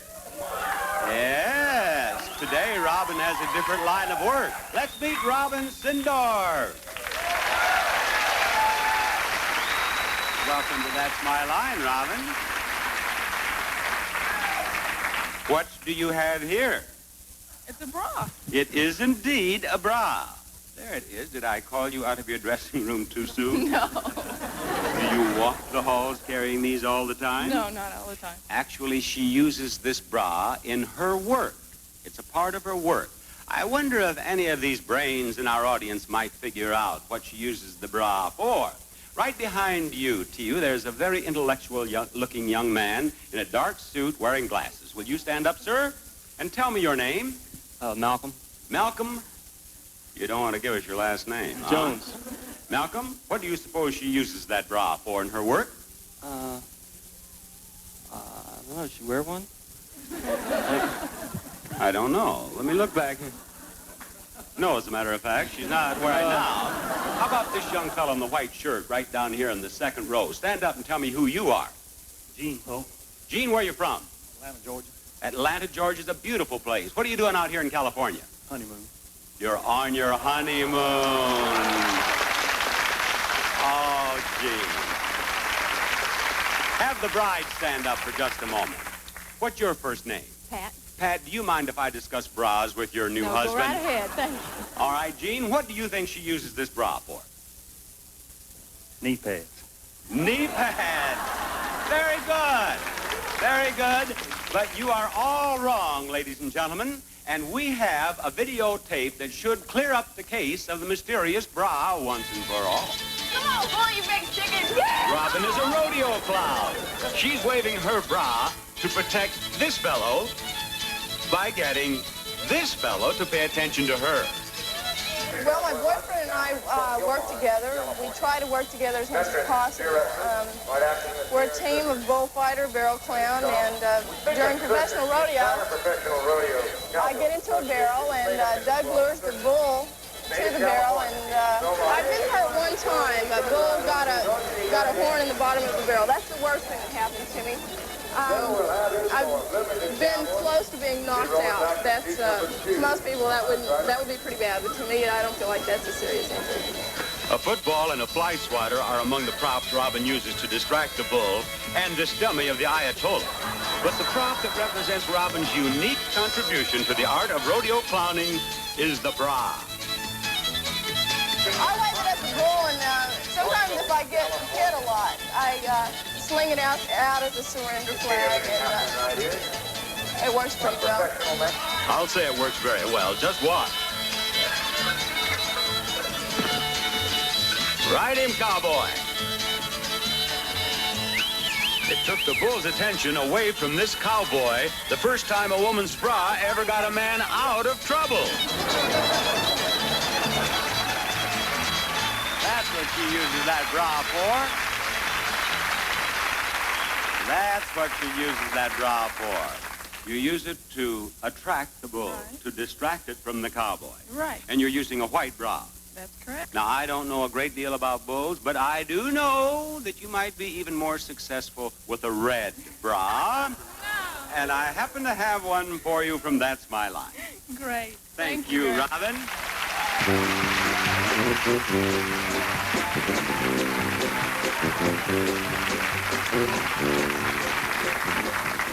It occurs to me that I am going to have a meeting with the writers and get some lines to explain to my wife why I had a red bra in my coat pocket when I left home this morning with a blue one. In just a moment, we'll be back with a wacky world of worms. Yes, honey, I'll have a good dinner. Gotta go. Tough case, huh? Tough ain't the word. Perez is back from Kentucky Fried Chicken. I'm starving. Why Kentucky Fried Chicken? It's a hard case. My men deserve a fresh hot meal. Great chicken. Great price. Anything else? His wife will kill him if he doesn't eat right. It's so nice, nice to feel so good about a meal, so good about Kentucky Fried Chicken. Big game today. Any second now, Joe here is going to say, I'll bet this sandwich tastes as dry as the Sahara Desert. I'll bet this sandwich tastes as dry as the Mojave Desert. Close. He doesn't know that his wife used Glad sandwich bags. Fold lock top helps keep the fresh in and the stale out, and the pleat keeps it neat. How's the sandwich, Joe? Really fresh. Now he's going to say, thanks, Marge. Thanks, Marge. For full lock freshness, get Glad sandwich bags. Ultra Bright gets you noticed. Take Cindy. For 3 weeks, Cindy had flown with Captain Alex Walker, but Alex thought Cindy was strictly coffee, tea, or milk. Then Cindy discovered Ultra Bright White, Dynamite Fresh. It got her noticed. That night, Alex and Cindy took off together. She's had her head in the clouds ever since. Fly Ultra Bright for a smile so white it gets you noticed. Some people dig for gold. Some people dig for worms. Now, to you, we sent you digging for this story. Fill us in, will you please? Well, Bob, in our never-ending search for interesting and unusual occupations, we went to a small sun-baked town in south-central Georgia. Plains, Georgia, the hometown of you-know-who. If you follow the presidential route in Plains, it will take you past the Carter gas station, pride and joy of Billy Carter, the Carter Peanut Warehouse, and a number of other famous landmarks, like the Carter Worm Farm. While Jimmy Carter may be famous in the world of politics, but in the world of worms, his cousin, Hugh Carter, is king. His office is on Main Street, alongside his antique shop, but his empire is just a couple of miles outside of town, where he told us everything we always wanted to know about worms and more. The worm business is a very profitable business, and it's one that we teach people how to do, as well as selling bait shops and hardware stores that resell our worms all over the world. It's a terrific markup. It costs very little to raise worms, and they bring a good price. $6.95 a thousand is the going price. There's a lot of glamour to the business because so many people are interested in the business. We get 100 to 1,000 letters a day. People asking about, well, show me how to raise worms. I'd like to make a little money on the side, and it is a very good backyard business. A worm lays an egg every 7 days. We call them capsules. And that worm hatches in 3 weeks' time, and it hatches from 3 to 20 worms each egg. And in a year's time, 5,000 worms, just taking an average, reproduce to 5 million. So it's $6 a thousand, $6.95 a thousand. You see how profitable it is. Hugh Carter's worm counter counts a generous 105 worms for every 100 ordered. Even so, with sales of 20 million worms a year at $6.95 a thousand, that ain't peanuts. From finance, the talk turned to romance. Worms have no sex. In other words, they are all the same sex. Therefore, they all love each other. Since one end of the worm fertilizes the other end, there's no danger of emotional involvement. Worms are just like gold to me. That's my reaction to seeing them. And me and my wife both is when I turn them up in the beds and see 1,000 worms, it's just like $6.95 to me. That's the first thing I think about. I'm Joseph Topo. I'm retired. All I do is fish, and that's my life.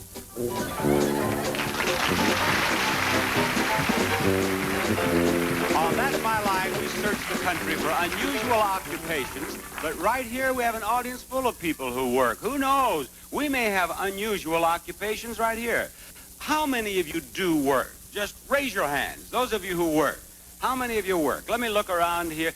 I see a lady down here I think I will talk with. What is your name? Anna Vineyard. Anna, you work? I sure do. Now, I know how you girls are about your age, but I am going to pry just a bit. How old are you? I'm 89. I'm going on 90 in a few months.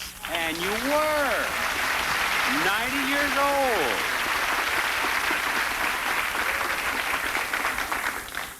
What do you do, Anna? Well, I'm sort of a musician. A musician? Yes. What play, instrument do you play? I play a banjoline. A banjoline? In a band, yeah. Oh, in a band you play it? You bet. Uh-huh. How long have you been playing the band? What is it, mandolin? Banjoline. Banjoline. How long have you been playing? Oh, about 15 years. Well, that means if you're 90 old, you didn't even start until you were about 75. That's right. You're right. I'll bet you're good, too. Gee, I wish you had your musical instrument here. We'd have you play it on television. No problem. I brought it with me if you want to hear it. Oh, you have it with you? Stand up here. Obviously, I knew Anna was going to be here, and I knew Anna was going to have her musical instrument with her, and I knew she would play it for us. Sure, why not? Well, I want you to. I do indeed. Are you all set? Uh-huh, I'm all set. What are you going to play? Well, I think I'll play If You Knew Susie. I knew her. I want to hear it. Go. Okay, here we are. Uh-huh. You're going to get down here with me? Yeah. All right.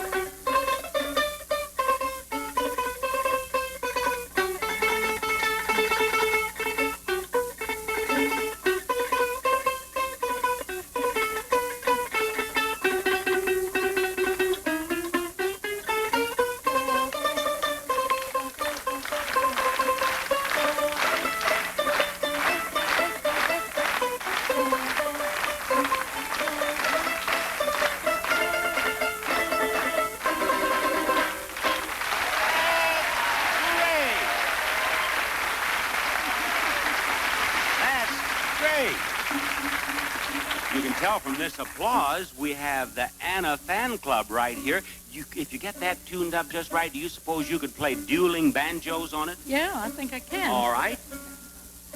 It sounds like this. That sounds good to me now. Okay, ready? Okay. Dueling banjos.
This is the San Fernando Valley Banjo Band, and the musical director is Mike Rosenfeld. Mike, we want to thank you for this wonderful music, and congratulations on the splendid work you're doing, you and your group, to raise funds for the Crippled for Children's Society of Los Angeles. Thank you, Bob. Now, Ann Vineyard is a regular member of this band. The soloist here was Colleen McKenzie. What is this girl? What's her name over there? Oh, that's Carolyn Reed. What's Carol? What's that? What did she play? She plays a very endearing instrument to us. It's called the gut bucket. The gut bucket. And I can tell from the way she plays it, she loves playing the gut bucket. She certainly does. Well, we're going to hear more from you. We are indeed after this message.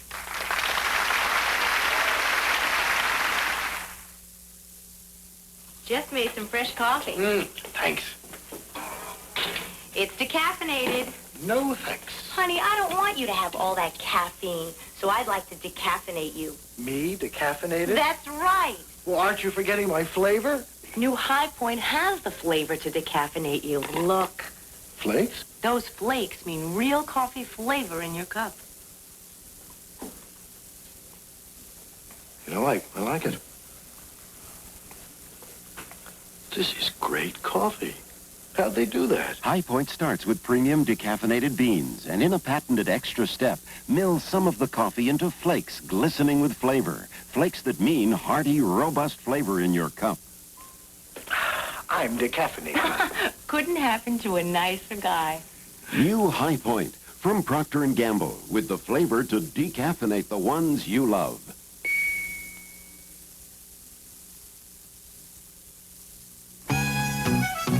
Pizza Hut, pizza to go. Ah, ooh, ooh. Take that hometown taste right home with you. Hello, Pizza Hut. Our incredible pan pizza. A thin pizza too? You bet. We got it and you can get it. Hot and ready to go. Ah, ooh. Check your hometown yellow pages. Pizza Hut, pizza to go.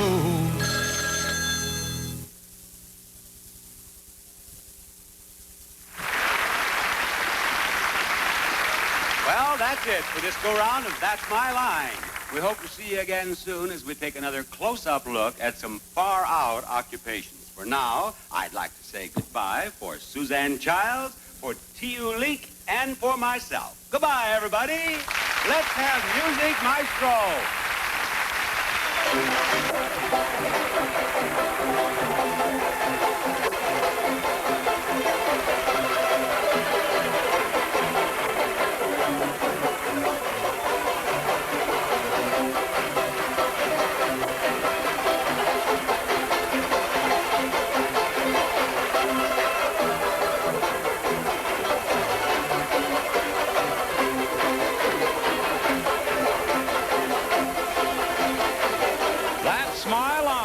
A Mark Goodson, Bill Todman production.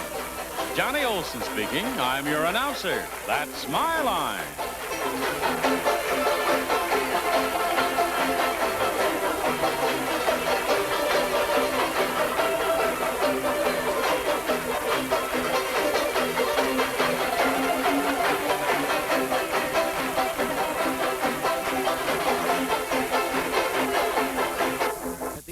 We watch our P's and Q's.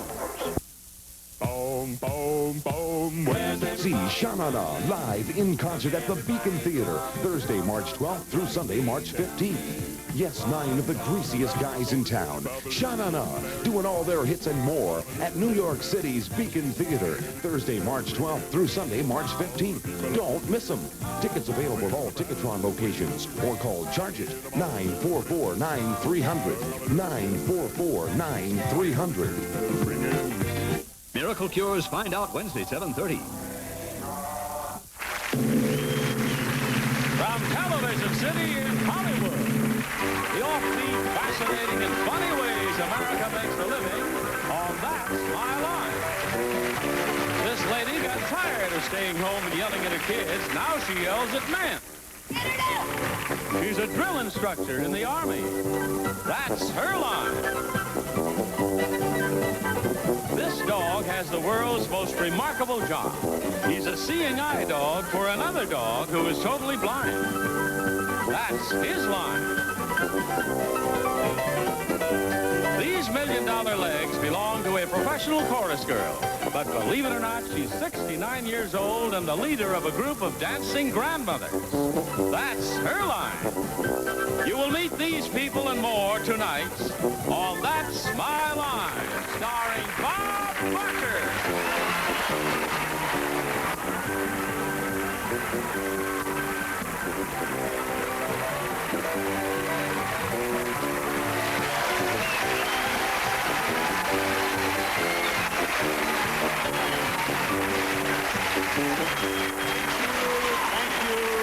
Thank you, and welcome to That's My Line. Now, when you think of explorers, you probably think of Christopher Columbus and Ponce de Leon. But when I think of explorers, I think of the two that help discover guests for our show every week. Say hello to our two captivating correspondents who circle the country capturing our guests, Suzanne Childs and T. Link.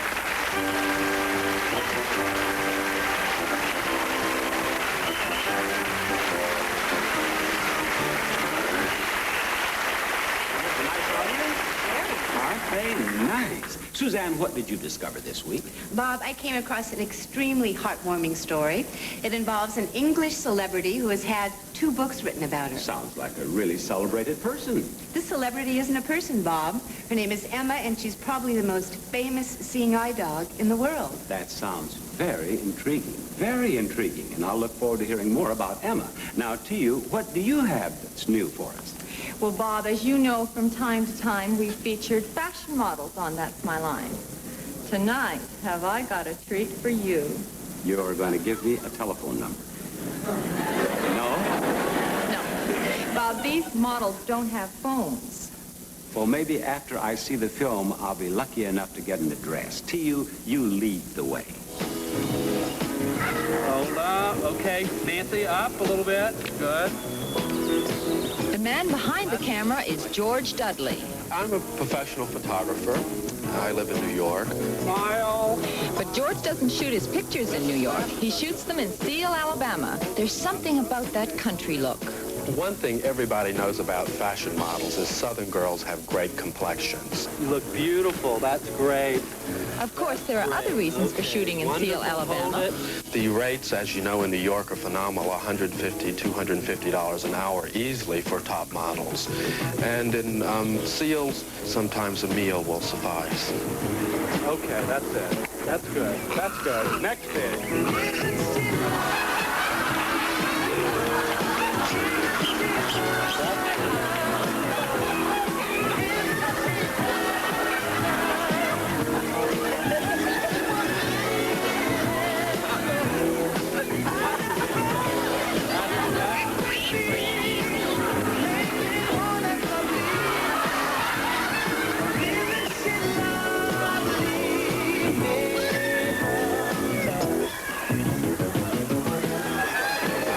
Most of my photographs are shot for greeting and postcard purposes, and the cards can be purchased in Paris and New York and Los Angeles and most every little town in the country. Okay, that's good on that one. All right, hold it. All of the models are just real country folk.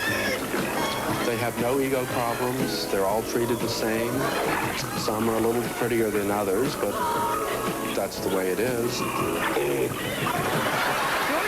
Here in Seal, and while he may have searched long and hard to find his career as a photographer, he only had to look as far as his cousin Bill's pig parlor for his models. Look beautiful. Yes. Our pigs ain't big good. The way this whole thing got started was I've always photographed, and because Bill has a pig parlor, I would come over here and just goof around and photograph pigs, and we made a few of them into postcards at the advice of friends of mine in the card business. They were extremely successful, selling all over the country. We got international sales about the first pig card that I made. And one thing on top of the other, it's become quite a phenomenon. It's a fantasy that anyone can relate to it. It's not a sophisticated thing at all. I think that the children love our cards, and everyone else does too. Yeah, good little pig. That's right. None of our models have become stars yet.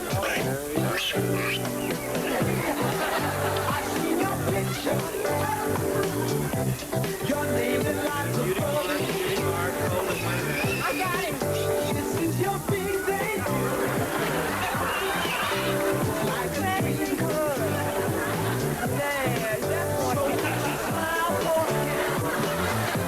I know they're gonna love it.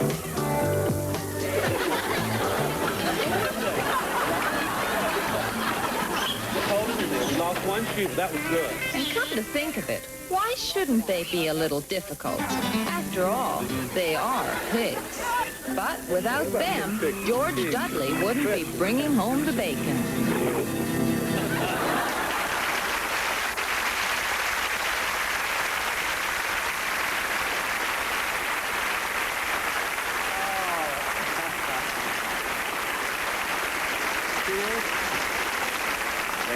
That was a great spot. You get 3 oinks for that. Thanks, Bob. I went kind of hog wild about it myself. I think you did. I think you did. Now, our sponsors would like a word with you, so watch these messages, won't you?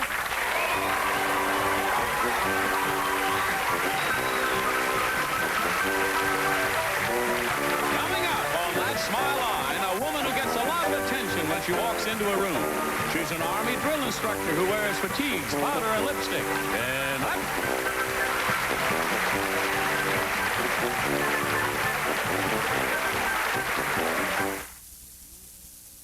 Head & Shoulders proudly announces good news and more good news. The good news? Head & Shoulders new conditioning formula for extra manageability. This new conditioning formula means I'll get the extra manageability I need without giving up dandruff control. Now that's good news. Sure is.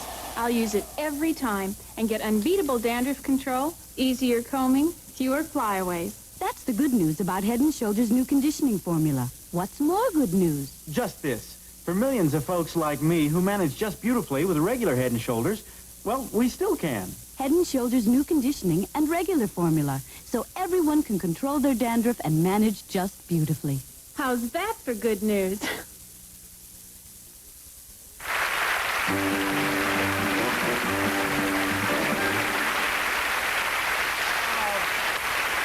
During that commercial message, I went out into the studio audience. I said, I want to find some folks. Someone said, what are you looking for? I said, I don't care. All shapes and sizes. And I brought them up. Someone down here says, brother, he got them. Let's find out who they are. What's your name? Where are you from? Tim Wilson. I'm from Dayton, Ohio. Tim, it is a pleasure to have you on That's My Line. Who are you? Frances Wood from Topeka, Kansas. And you? Ralph Catruzzola from Covina, California. And you? Gloria Tozzi, Philadelphia, Pennsylvania. Gloria, what do you do back in Philadelphia? I'm a grants officer for the federal government.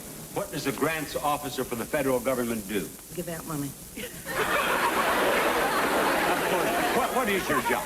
Disc jockey. You're a disc jockey, so you know a lot about music. Right. I have a gentleman who is a musician I'd like to have you meet. Jim Pritchard Turner. Would you come out here to me, sir?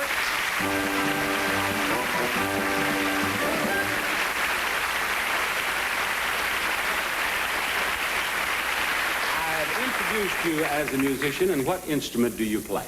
I play the glasses. And you have brought your glasses with you? I have. May we see them, please, Jim? Certainly. Jim has them right here, ladies and gentlemen.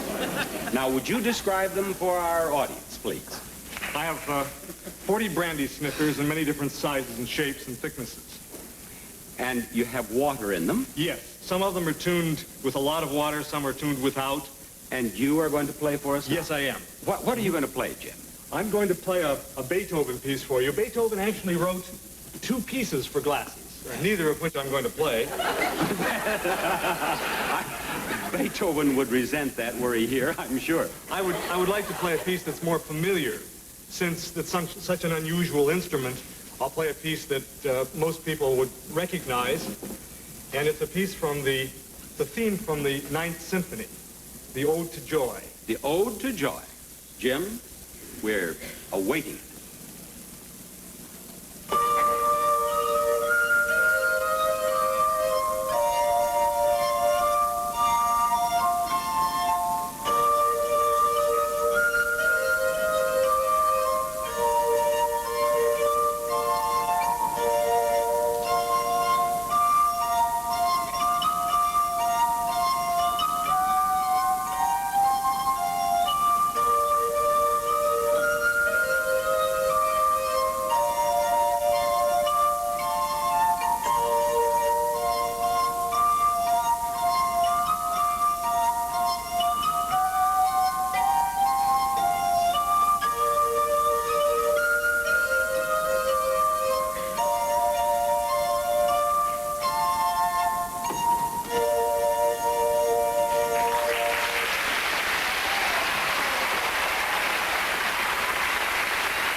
admit it now, admit it. You were surprised, were you not? Wasn't that delightful? It was.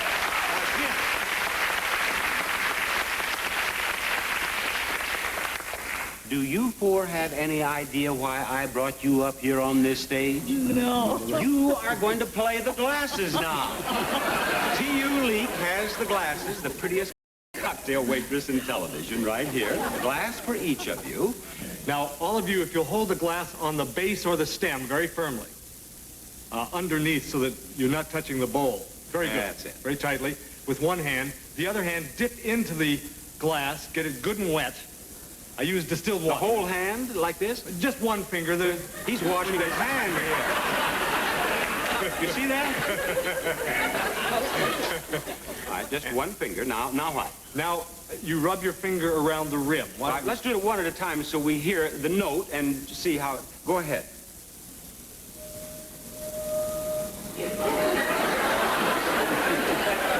That's fine, yes. You're a natural. That's fine. Now, you do the same.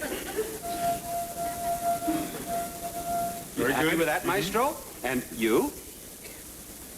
If you would hold the glass on the stem, since it's such a large stem, I think it would be better. That's better. And now, the Grant's Granter. Yeah.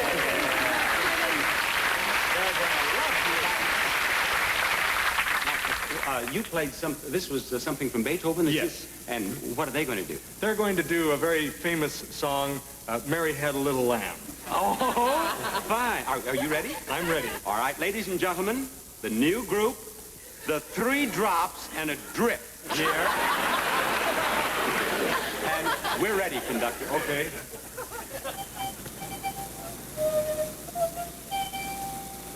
Again, that's right. You keep it right. Good.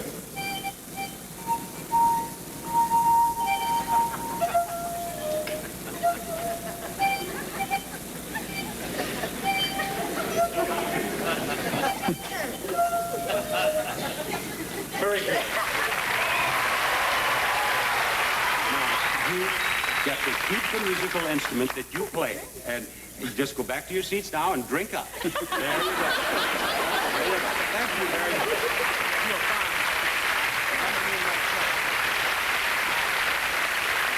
Jim, I don't know how you could possibly top Mary Had a Little Lamb, but you're going to try, aren't you? I am. What are you going to do for us this time? I'd like to do a little different style, When the Saints Come Marching. Let's have the Saints come marching in.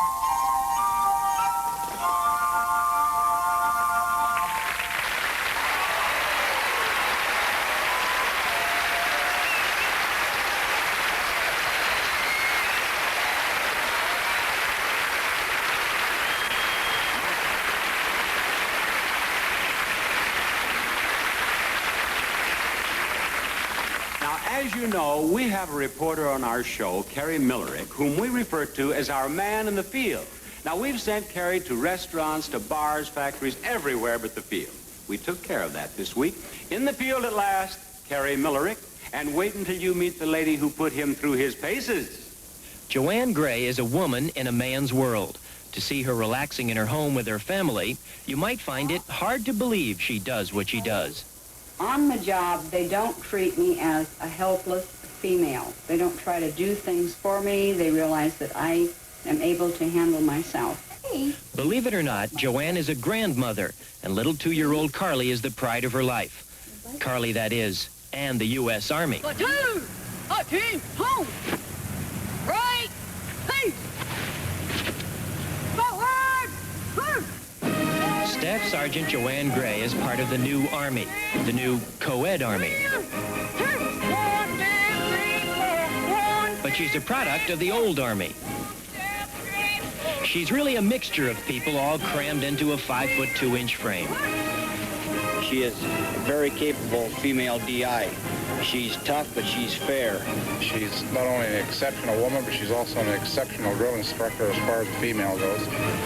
If you were to drop in on Staff Sergeant Gray at the 104th Division U.S. Army Reserve Center near Spokane, Washington, you'd see a feisty 42-year-old drill instructor. Quite a bit different from the woman you met a moment ago. So, by now, you might wonder, does Sergeant Gray ever bring her work home with her? Occasionally, and it has happened a few times that I find myself at home forgetting myself and barking out orders. I don't worry about it. It doesn't last long because my husband just sets me straight. He just says, hey, you know, down there you're a drill sergeant. At home, you don't outrank anybody. After I met Joanne, her daughter and granddaughter, I felt more at ease because I was about to join the Army, if only for a weekend.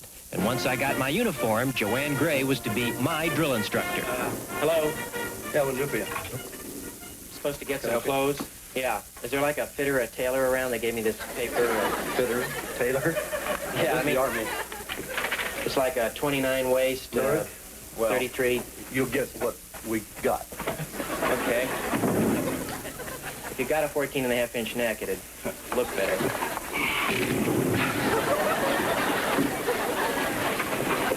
What? Olive is mine? All yours. Great. What am I supposed to do with all this? You really wear these all the time, huh? All the time.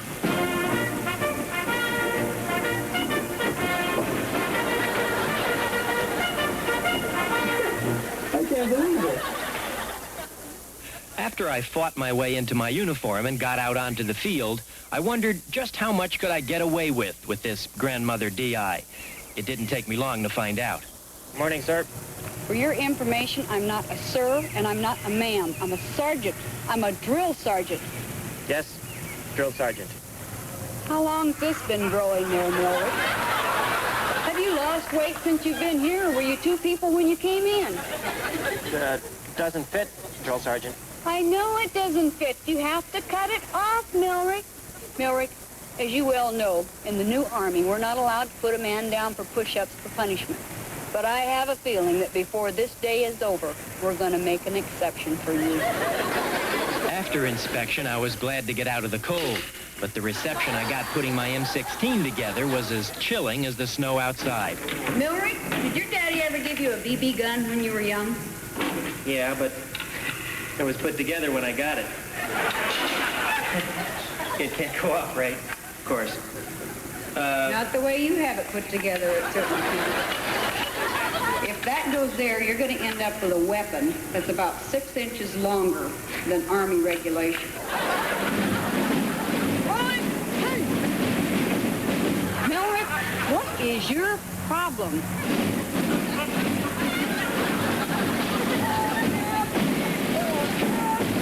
I'm tired of you screwing up. I'm tired of your left foot being on the ground when everybody else's right foot is on the ground.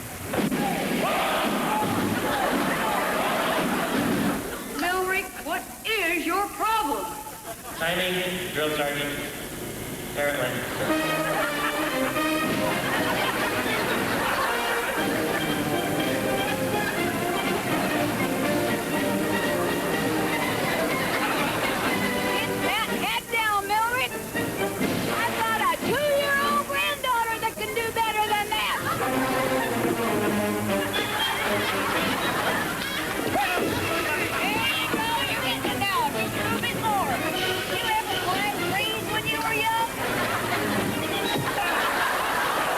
Could I have a word with you, drill sergeant? Milrick, you got it. Get on and give me 10. Now, what do you want to talk about? It's about these tens. You don't like these 10s, Milrick? It's just starting to get to me. I like that. I like you as a 10. At least as far as the Army's concerned. I'm a good 10. I think Terry Millerick follows orders very well. Now let's see how well you folks at home follow orders. Pay attention to these commercials. No falling out and going to the mess hall for snacks. Don't go away. There's lots more to come on That's My Life. Give a man a challenge, and give a man a Craftsman. It's not just a tool, it's a reputation. Save $10 to $20 on this variable speed reversible drill, variable speed saber saw, dual action pad sander, and 7-inch circular saw, just $29.99 each during Sears National Hardware Week. For quality and value, Craftsman is another reason you can count on Sears. Look, I don't have panty lines anymore. Because under all my dresses, under all my clingy knits, under all my slightly tight pants, I wear underalls. Underalls are pantyhose with smooth little panties knit right in. So there's never a panty line or bump or bulge to show through your clothes. Oh, I love my underalls because they make me look like I'm not wearing nothing. Underalls are only visible at department and other fine stores. Saturday on WKRP, Herb's been pouring a few too many. Can he pull himself together? Then Flo moves to a new time. Every boss I had was a complete jackass. And this one's just the same as ever. Hustle a beer, come on. But when Mel starts bossing the boss, look out. WKRP and Flo at a new time Saturday night.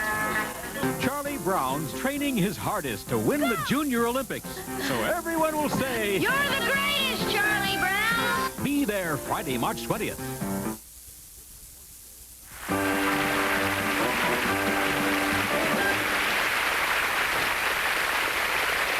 Now,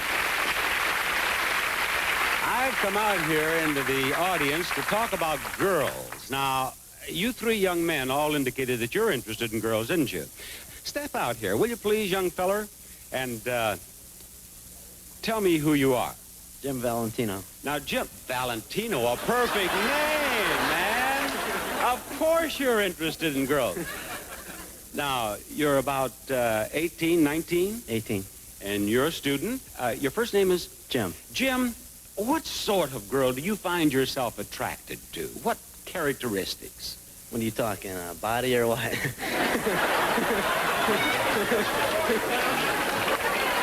Well, what are you a-talking? It's your girl. Now, is it the body that... you keep backing up there. Stay down here. Is it the body that you look at first, or is it the face you look at first, or is it the mind you're interested in? Yeah, the first. The first? The body. Yeah, it helps. Yeah. Now, about what age do you think would be ideal for you to get married? 24. Why'd you pick that out? Sounded good. Well, I think it sounds good. You like 24 as an age to get married. How would you like to find out a little bit about a 24-year-old girl I have here? Sounds great. Yes, I'd like to have Beverly Jean come in and meet Jim Valentino. Beverly Jean. Oh, yeah. Beverly Jean is a professional cheerleader. Come right down here, Beverly Jean. Right down here to me.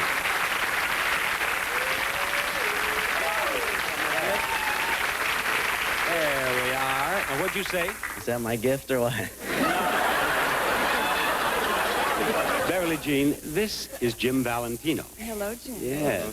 And you'd like to know more about her, I can tell you she lives right here in Los Angeles. I'm moving out. Well, if you do, she lives on Crown Avenue. That's all right, I'll hold the card. You said 24 was an interesting age. She is 24. Do you like older women? For sure. Yeah. And she weighs 110 pounds. She's 5 feet. I beg your pardon? I can handle it. Yeah, I'm sure you can. I'm sure you can. And listen, you were interested in bodies. She is 36, 24, 35. Whoa. Would you like to take her out to dinner? Sure. Yeah, I'll bet you would. Yes. How long are you going to be in town? Another week. And you'd stick around for a couple if she were dated up for this week? You got it. Beverly Jean, I think he's eager enough that maybe I better get you out of here, don't you? I think so. Thank you very much. Thank you. Yes. Wait, where are you going? What? Where's she going?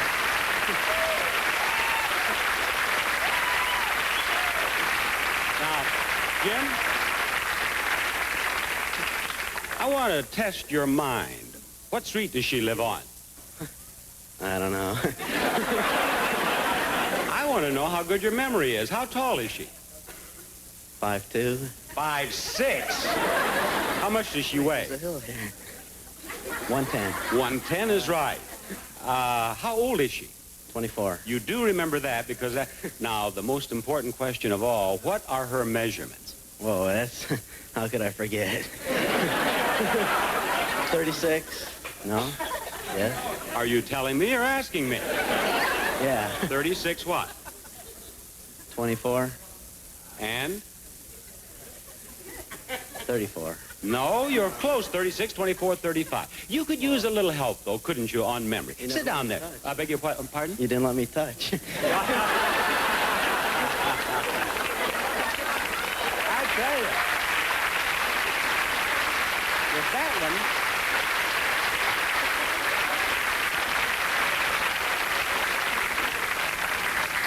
That one is a throwback to the original Valentino, isn't he? Well, Jim, I have a fellow who can help you with your memory, help all of you with your memory. He's a gentleman who teaches memory. He's a memory expert, and he is a best-selling author. Let's welcome Harry Lorraine to That's My Line.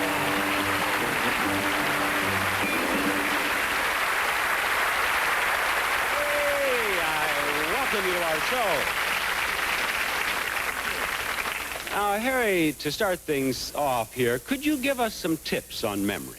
All memory is based on the reminder principle. You have to make one thing remind you of the other. For example, if your wife sent you out for a shopping list, for example, for dog food and eggs and fish, let's say, well, what you might do is see yourself walking a gigantic egg instead of a dog on a leash. That way, dog food would remind you of egg. If you made a picture in your mind, anything that you can visualize is easy to remember. Of an egg swimming around like a fish, egg would remind you of fish. It's basically the same system I use to remember names and faces. Are you serious? Is this really the way you do it? Oh, sure. Anything that could be visualized can be easily remembered. Now, you are going to demonstrate this system of association, aren't you? Oh, yeah, I'd like to try. Now, you have talked with some of the people in our studio audience. Yes, I have. All right. Would everyone with whom Harry has talked please stand? Harry, you have been a busy guy. Well, now, we can't test you with all... You know all those names and all those occupations. Yes, I think so. All right, let's go right out here. Just, let's say this row right here in front. You stay on your feet. Stand up there. The second row, the third row, the fourth row, fifth row, sixth row, seventh row. All of you stay on your feet, and everybody else sit down. Everybody else sit down, will you please? Now, I am going to test, let's see, 1, 2, 3, 4, 5, 6, 7. Let's start with this gentleman right here. Now, you know his name and his occupation? Yes, that's Mr. Katowski, and he is a wood planner maker, wood pattern maker. That is correct. Is that right? That is Now, how correct. did you remember that about him? What came to my mind to make it visual is I saw a cat towing a ski. Cat, tow, ski. And now it becomes visual and meaningful. And the next step was to associate that to his face, and I took an outstanding feature. I took his mustache. Instead of seeing a mustache when I met Mr. Katowski, I saw a cat towing a ski, and it tells me his name. Take the microphone and do more here and show us what you can do. All right, let's try that. What I'd like to try to do is remember the names of all the people standing right now, but I'd also like to try to remember your faces. So what I'll do is I'll call your name and point to you at the same time. So please, don't sit down. Don't sit down until I've called your name and pointed directly to you. Now, we've already spoken about you, Mr. Katowski, so you can sit down, please. And this is Mrs. Katowski, who is a secretary. This is Mr. Wilson, who is a disc jockey, the disco, I understand, from Dayton, Ohio. This is Miss Taylor, who's a health educator. Now let's go to that end of the row right over there. That is Mr. and Mrs. Craniac. Mrs. Craniac is a housewife, and Mr. Craniac is in manufacturing engineering. Have got that? And this is Miss... You can sit down. I don't think you're too sure yourself. Sit down. That's it. And right over here, it's Miss Craniac, who's a bookkeeper. Now, this is Mr. and Mrs. Estrella. I hope I'm pronouncing that correctly. I think I said it better than you do. Okay, it's Mr. and Mrs. Estrella. she is a housewife, and you are a service inspector. This is Ms. Gonzalez, who is a fabricator. You work with aluminum and make aluminum doors. If I got that right, thank you, dear. And this is Mr. Gallegos. I hope I pronounced Gallegos, and who is I believe, a materials handler. Is that correct? So let's go to that end. Yeah, you can sit down if I'm right.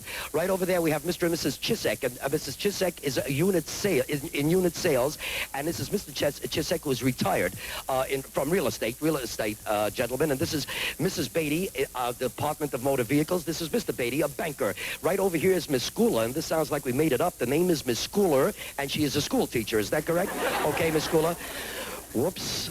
Your mind is right. Your name is right on the tip of my mind. Don't sit down, sir. It'll come to me in a minute. While I'm working on that, it's Mr. Baez, who is with the Merchant Marine, I believe. Mr. Baez, you can sit down.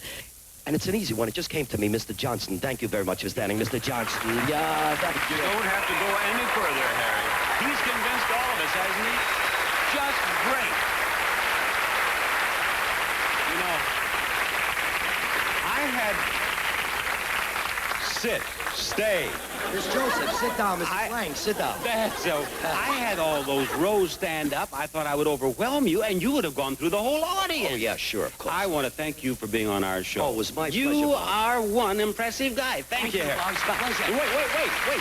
Not that way. Don't go that way. Go out the way I told you in rehearsal. Back this way. There you go. I think he forgot. That's My Line. We'll be right back after these unforgettable messages. Coming up, a group of grandmas who've traded in their suppos and regular shoes for dance tights and tap shoes. And will you get a kick out of them?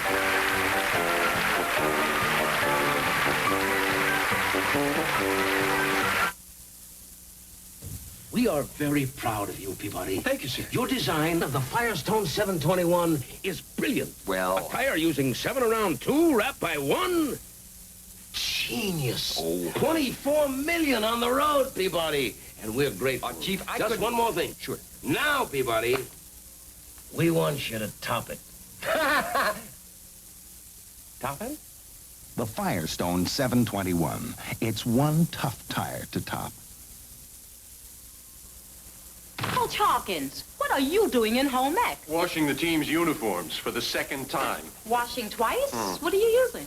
This. A so-called bargain, not a smart play, Coach. Oh, but I saved a lot. By washing twice, some saving. This is home economics, Coach. We use Tide so we get clothes clean first time around. On tough, muddy dirt like that? Sure. Is this as muddy as that was? Oh, you bet. All my guys are tough. Oh, Tide'll beat it with just one wash. Hey, Tide won. Even after you wash this twice. Tide was the clean winner 2-1. Coach, the smart money's on Tide. Extra Action Tide, the best detergent on American soil. It's a real cleaning bargain. 2-1. That's My Line. Sponsored by Tide. Day in and day out, women who count on cleaning put their trust in Tide. That's My Line will continue with a story of a sightless guide dog that will leave you speechless, and a group of grannies who traded in their regular shoes for tap shoes. This is Dan Rather. They are banning books and burning records in many places in the United States. We'll examine this phenomenon on the CBS Evening News tomorrow night. Tuesday, Telly Savalas is attorney Nick Hellinger. He's up against a mob and a beautiful DA. I would have put a bail for you. Trying to save the life of a little girl's father. If I want this cockroach, I better blow a hole in you. Telly Savalas, Melinda Dillon, Rod Taylor, Hellinger's Law, the CBS Tuesday night movie. Tonight on CBS. It's an exciting world we live in. Now capture it and relive it again and again with the new Sanyo Betacord, the video recording system that saves all of your favorite shows on video cassette.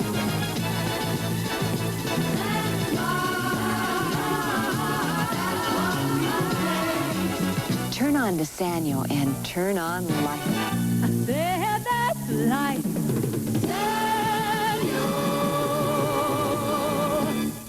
Child molester in Brooklyn at 11.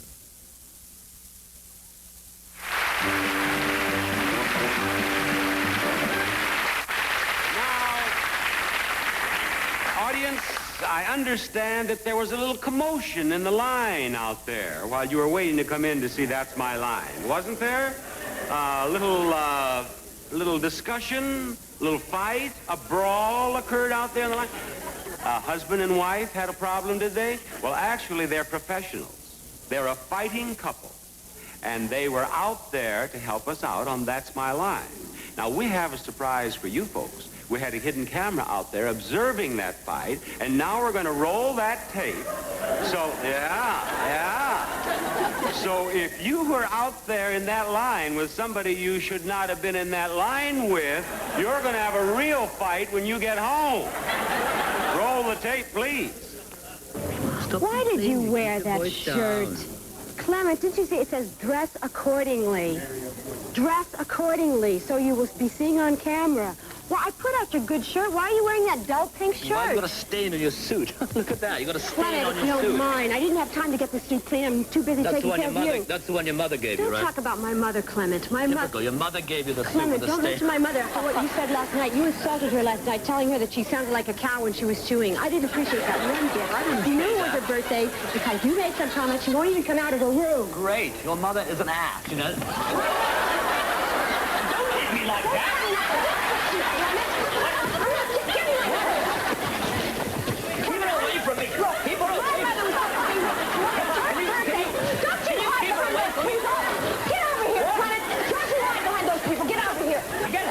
Crazy one. Don't you call me a crazy person.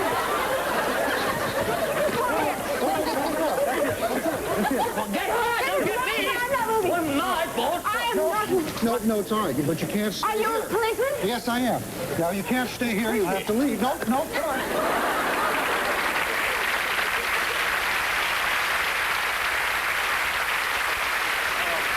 The thing I like, not one of you guys tried to help that poor man out there. You were letting him take a terrible beating. Here's the fighting couple. Let's have them out here, please.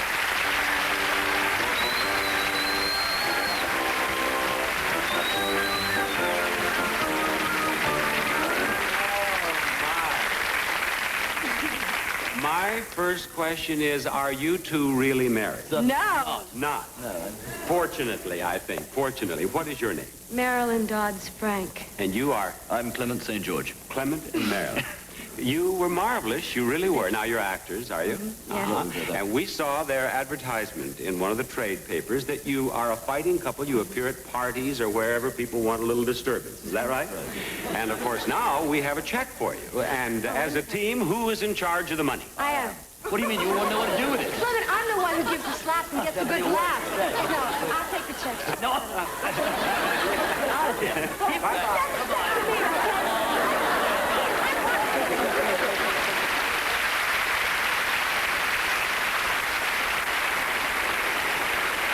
There's a couple who really love their work. And if you enjoy your work or know of someone who has an occupation that's off the beaten track, let us know about it. Not only do we want you to watch our show at home, we'd like to have you on our show. Now, here's where to write. That's My Line, Post Office Box 5C, Hollywood, California, 90028. Occasionally, That's My Line comes across a story that doesn't fit into one of our usual categories. Tonight, we have a story like that. It focuses on a remarkable individual named Emma. Now, for many years, Emma has devoted her life serving another. In fact, so much so, she's become a legend in her own time. And for her past deeds, tonight we pay tribute to Emma on That's My Line. The sights and sounds of a busy city street are things we take for granted. But for Sheila Hawken, there were only the sounds. While she was growing up in Nottingham, England, Sheila developed severe eye problems, and at age 19, she went totally blind. That's when the first chapter of this extraordinary story began. Sheila came to rely completely on the eyes of her guide dog, Emma, and Emma proved to be truly phenomenal. One morning, Sheila and Emma set out for the local bus station, and suddenly, Emma started going in another direction. And somebody came up to me and asked me if they could help. And I said I wanted the bus station. And he said, you're right in the middle of it. And I said, how did I get here? It was up the road. And he said, no, they moved it yesterday, didn't you know? Well, I didn't, but obviously Emma had found out about it. The film you've been watching is 5 years old, and since then, a miracle has taken place. Thanks to a new medical procedure, Sheila had an operation that completely restored her eyesight. When I suppose it was a miracle, really. I had an operation, an eye operation, that they didn't seem to be able to do before, and I could see, really, for the first time. It was so fantastic. I can only describe it to you. The very first day I came out of hospital, it was like walking into the first day and the first time it sunshined ever, because to me it had never been there before. And there were things that you don't sort of imagine when you can't see. And the first thing I saw was grass, and it was so green. I just couldn't believe it was grass. And my husband was with me, and I said to him, "What's all that green stuff down there?" And he said, "It's grass." And I had to go and touch it to really believe it. And so begins the next chapter of our story.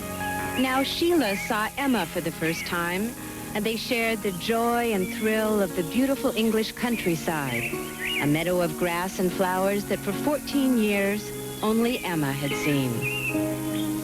By that time, Emma had become an integral part of Sheila's life. She had been her lamp in a world of darkness, a close companion, and was now forever a loyal friend.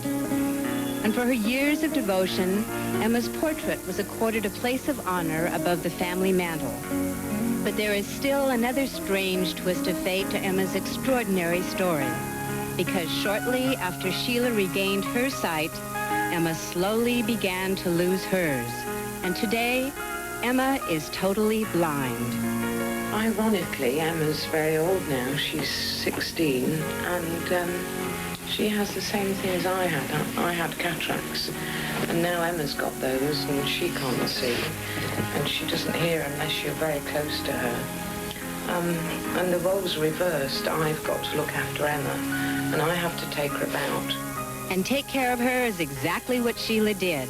She was not about to let Emma walk in the world of darkness Sheila had known only too well. She found the solution to Emma's blindness by giving her a seeing-eye dog of her own, another black Labrador named Bracken. He seemed to understand that Emma couldn't see, and Bracken was never actually trained to be a guide dog. I didn't do anything. He just seemed to pick it up. And now he will take Emma's lead and take her about. Even when Emma goes out into the garden, he will go out and he'll run round her as if to say, well, you know, when you're ready, I'll go back and take you back where the door is. After so many years of taking care of Sheila during her blindness, Emma now has a faithful guide dog of her own. Thanks to Bracken, Emma can still visit her favorite garden lanes, explore her pet hiding places, and even sniff the fresh foliage of the English countryside. Emma can now appreciate in her own way what it's like to have a lamp to light her world of darkness. When I think how much Emma meant to me and that she guided me all those years when I couldn't see, it's marvellous to think that she's got Bracken, and I've been able to do really something similar for her, because I've been able to supply her with a guide, with Bracken, and that's a marvellous feeling.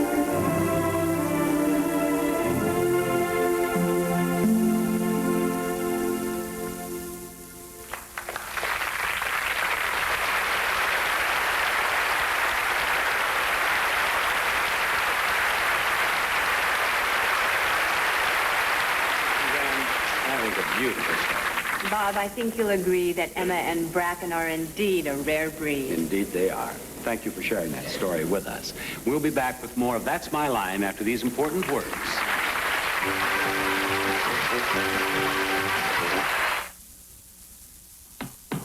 Wow. Wish my kids put that kind of energy into brushing their teeth. It's Aim. He loves the taste, so he really brushes. My kids collect cavities. We got to have a fluoride with proof it works.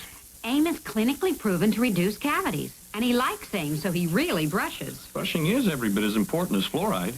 Bobby gets great checkups with Aim. Great checkups. My family's going to do some energetic brushing with Aim. Take Aim against cavities. Aim is accepted by the American Dental Association.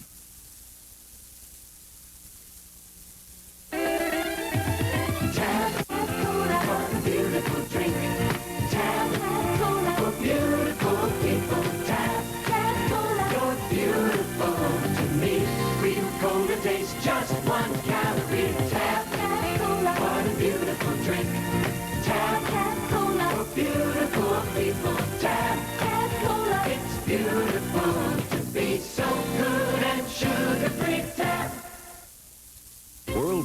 has been hiding something behind these no-fingerprint doors. A lot of people bought our refrigerators just because of the way they resist fingerprints. But look inside at the adjustable shelving, the porcelain enameled interiors, the complete ice systems. You'll find more than great refrigerator doors. You'll find the kind of convenience, the kind of quality that makes Whirlpool, Whirlpool. Because quality is our way of life.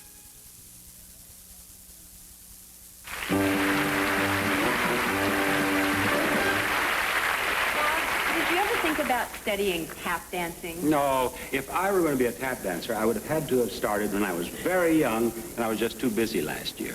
Listen, Bob, that you've got to start young routine is really a myth. And if you don't believe me, I have some tape on tap to back that fact. I like that. Let's hear your whole routine. $1 Million legs, the thrill of being chosen for a chorus line, extra bows, perhaps a standing ovation. Some girls have that dream and make it to the top. But when most professional dancers have retired, these grandmas are just starting. Grandmas, you heard me right. Singular sensation, every little step he takes. One thrilling combination, every move that he makes. These are the Dancing Grandmas, a professional troupe from Mesa, Arizona. And the leader of this talented toe-tapping group of grannies is Ruth Harris. We like to dance for our friends. We like to dance for everybody. Grammar school kids, retired people. We even like the college kids. Anybody. Ruth's career started over 50 years ago when she packed her trunk and headed for Hollywood. Charlie Chaplin wanted her for a screen test. This is the film of that test, and Ruth remembers it just like it was yesterday. And I hit the main office at Charlie Chaplin's studio, and they certainly didn't want my picture, and they were very surprised to see me, but I left the picture anyway. And I got a call from Charles Chaplin's business manager and said that Mr. Chaplin would like to see me the next day, but not to get excited about it. And we were just beside ourselves, and so I went down, and he tested me for city lights. And after testing for a long time, he said that I had the part. But Hollywood is fickle, and Ruth lost the part to Virginia Sherrill. However, show business stayed in her blood. Through her perseverance, dedication, and a lot of early morning rehearsals, Ruth and her dancing grandmas have come a long way. Oh, our biggest performance to date was going to the White House, the invitation from Rosalind Carter. And at first we couldn't believe it. When they called and they said it was a White House and would I hold? I was sure it was a supper club in Palm Springs or something. It just couldn't be the White House. And if it was the White House, I wondered what on earth I'd done. We're not 16, and we don't pretend to be. We do very simple routines, and we try to do them with all the flair that we can manage. I'm 69 and a half years old, and I'm really just dying to be 70, because I think that I want to be the oldest tap dancer in the United States. Well, I don't ever feel like a grandma. When I look in the mirror, I sometimes wonder who that is. Because I really feel younger than I look. I'm 64, and some days I feel 100, but usually I feel about 16. I think this dancing has done wonders for me. I feel about 18. I really feel terrific. I'm 63 years old, but I really feel like 23. While the dancing grandmas aren't 23 anymore, they've certainly discovered the fountain of youth. Whoever thought it would have been in a pair of tap shoes? You don't join the dancing grandmas. You are invited to come up to the dancing grandmas. My first reaction to the skimpy costumes was, well, I didn't know how women of our age would look. But we decided that we would cover just about everything up except our legs, because as Ruth always tells us, our legs are the last things to go. My husband thinks I'm pretty great, too, and it isn't every man that can sleep with a coarse girl. And I'd like to have you meet the leader of that group.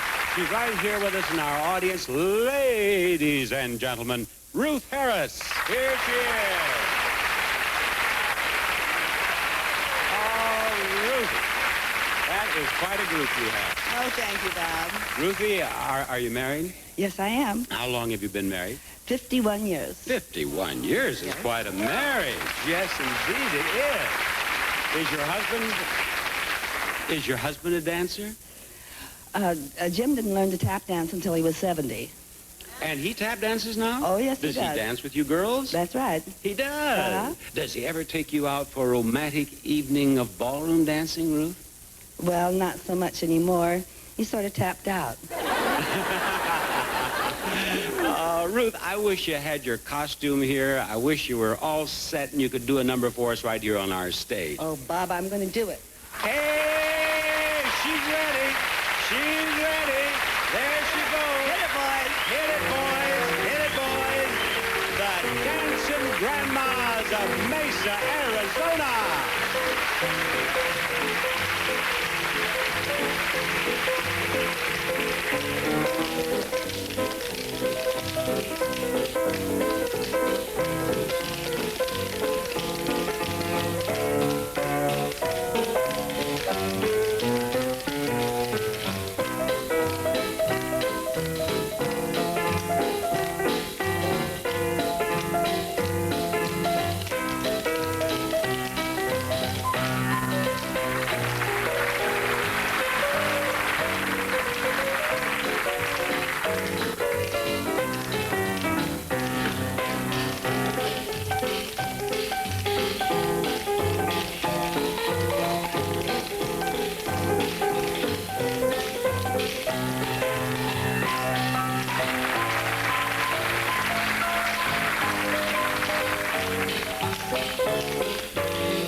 Great.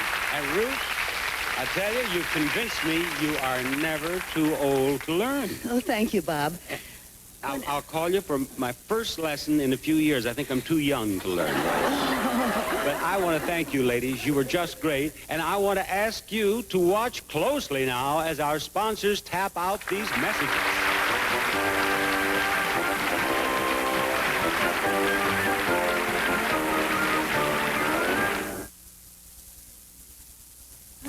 Love that coffee aroma, Frank. Yeah, nothing like automatic drip.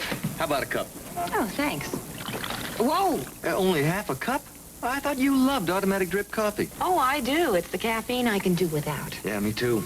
That's why we're drinking Brim decaffeinated coffee. This is Brim? Mm-hmm. New kind of Brim. Specially developed for automatic coffee makers. You mean I can make decaffeinated coffee this rich in my machine? You can with Brim. Fill your cup to the rim with Brim. New automatic drip. Stovetop stole my secret. Chicken broth. What, Mom? Says here, Stovetop stuffing is new and improved because they added real chicken broth. That's my secret for making stuffing taste better. Now it's Stovetops, too. This Stovetop's better than ever. Yeah, it tastes really delicious. What's the secret? Mine. Chicken broth. New stovetop stuffing instead of potatoes. Now it's got real chicken broth. Wait till you taste it. Science brings you a conditioner that goes only where your hair needs it. Silkience. It's true. Scientific scanner photography shows you. The light colors show how Silkience goes only where Brenda's hair needs it. But Sue needs more conditioning. All over. And Chisa needs it only on the ends. Silkience. What you don't need rinses clean away. Silkience. The science of silkening your hair. And that's not greasy kid stuff.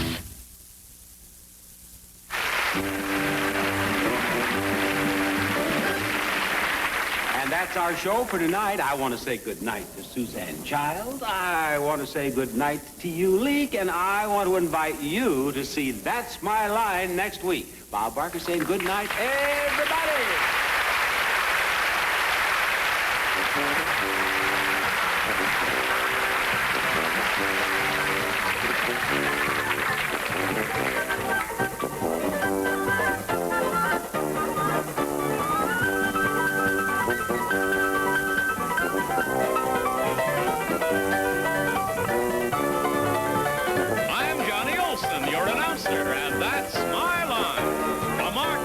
Bill Todman production.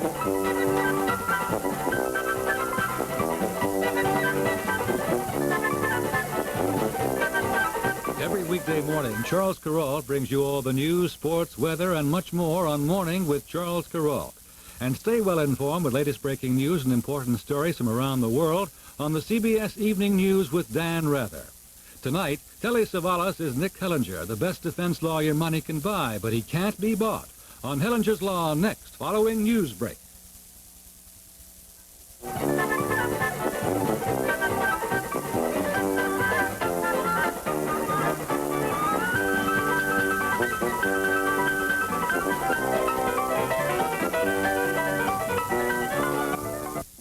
Hatchbacks are available right now at the right price at your Tri-State Honda dealer. Coming now. Honda. Los Nidos. Come together and play adventure. Hitch a ride to fantasy. Take a high ride when you're dry ride. Hop on everything you see. Come on out to great adventure. Trade a smile for your frown. You're a short ride from the best rides any place around. Together and great adventure and get your dreams up off the ground. Check this Sunday's local newspaper for money-saving coupons. Child Snatching, Wednesday on 7:30 Magazine. Hi, I'm Kathy Kelly, a page for CBS Television, and that's my line for That's My Line. From Television City in Hollywood. The offbeat, fascinating, and funny ways America makes a living on That's My Line. This man's basketball team holds a world's record. They have played over 5,000 games, but they have won only 3. He's the losingest coach in the history of basketball. That's his line. This 6-year-old is in the hospital for a series of painful tests. This hospital psychologist lets him play with surgical tools to help him overcome his fears. He comforts children who undergo surgery. That's his line. When a criminal in New York City takes a hostage, the police turn to this cop. His job is to persuade hostage takers to free their victims. And tonight, you'll see him in action in a real life-or-death confrontation on That's My Line. You will meet these people and more tonight on That's My Line, starring Bob Barker.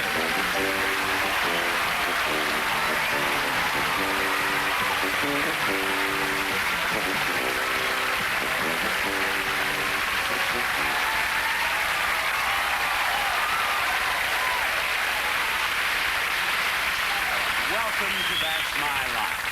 Now, did you know that there are $45 billion floating around the United States, unclaimed, because the heirs cannot be located? Tonight, on That's My Line, you're going to meet a man whose job it is to locate missing heirs. In fact, he has tracked down the missing heir to $17,000, and that person is sitting here in our studio audience tonight. Later in our show, one of you folks right here in our audience will discover that you are the missing heir, and you will leave here $17,000 richer, tax-free. Yeah, now suddenly you're interested. Well, let me narrow it down just a bit. It's not the beautiful Suzanne Childs or T.U. Leak.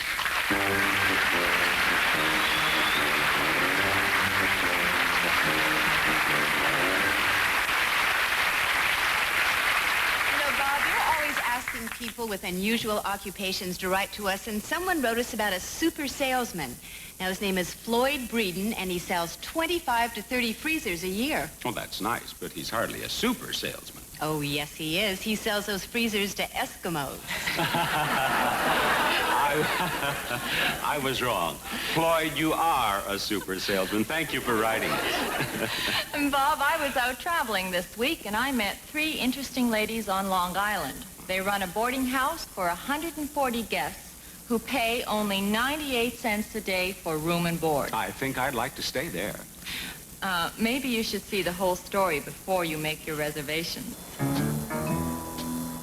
Inside this rooming house, the boarders have some interesting tales, and I think you'll see why. Hello, Sue. Hi. Welcome to the cat house. Thank you. Yep, I think we're the only one on Long Island. Now, I'd heard there was a lot of catty behavior going on in this place, and as soon as I made it inside the door, I knew exactly what everyone meant.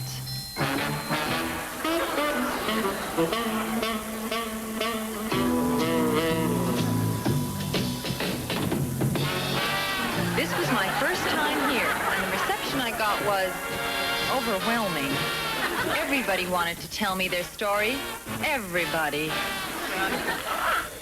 After this is over, do you want a manicure? This humble abode is known as the Oyster Bay Cat Foundation, and it's home to 140 abused and abandoned cats.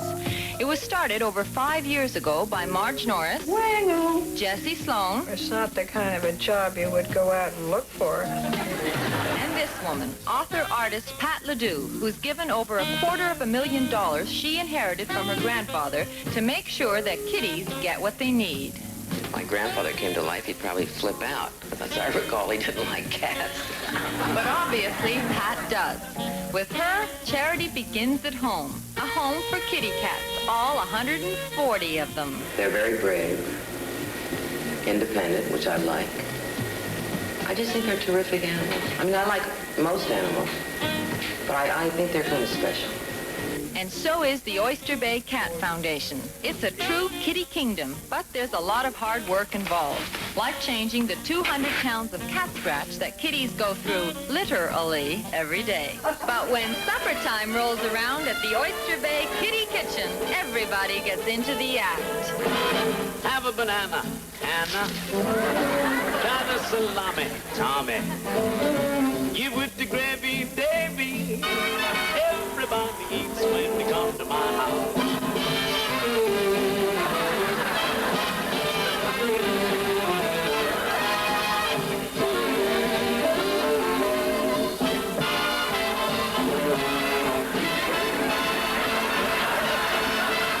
Everybody eats when they come to my house.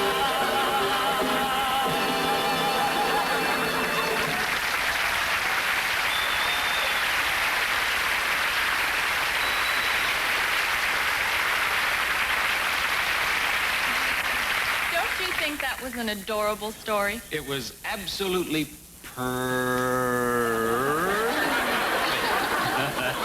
We'll be right back.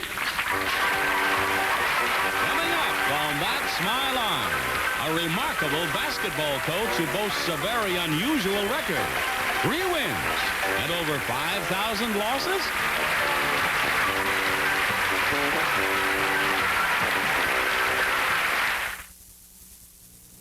My baby's first shoe. Cute, but isn't that my baby's blanket? It's mine. I just washed Ladies. it. Whose is whose? I can tell. Feel.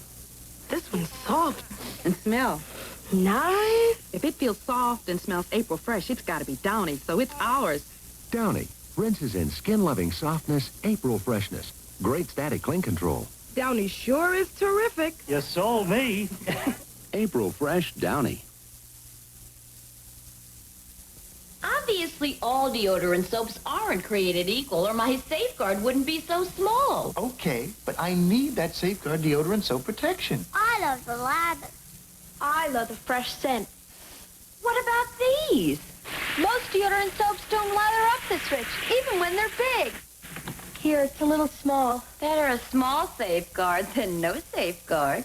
For the combination of lather and protection, fresh-smelling Safeguard's the smallest soap in the house.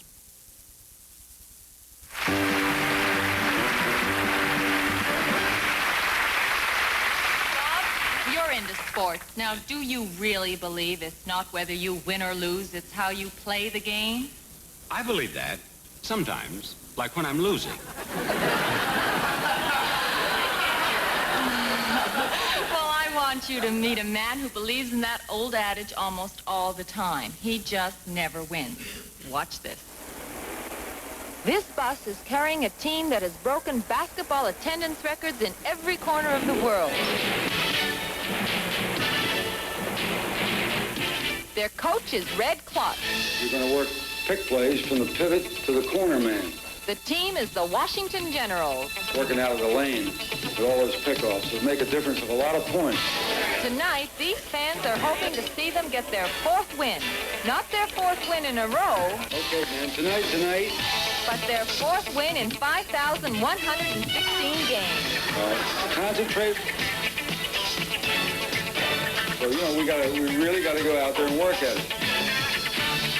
I want that 4th win. Let's concentrate, follow everything we talked over, and let's go out there and win this one.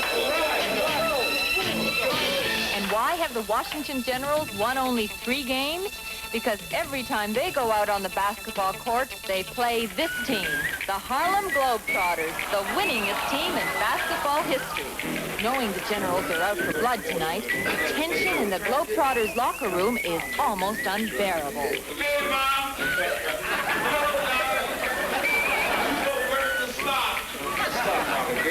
As the game nears, the pressure mounts. Hey, what do you think those clowns are doing next door, man?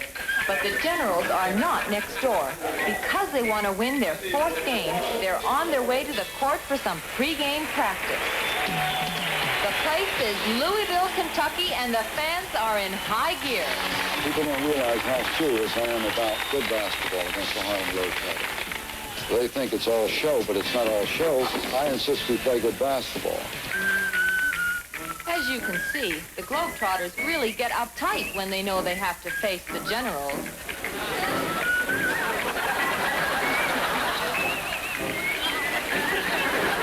People just don't realize how good the Harlem Globetrotters are and the many great players that they have. The games are difficult, but we excel in what we're doing, and apparently the people love what they see. We make the Harlem Globetrotters play their very best. What was that? That was illegal. That was illegal. Time out. Time out. Hey, ref. I want this man up. Oh, he's off my base. What's going on out there? I don't believe it. Come on, he's fouled. I mean, how long is it going to take to get a foul? You'll be taking a shower. Wait a minute.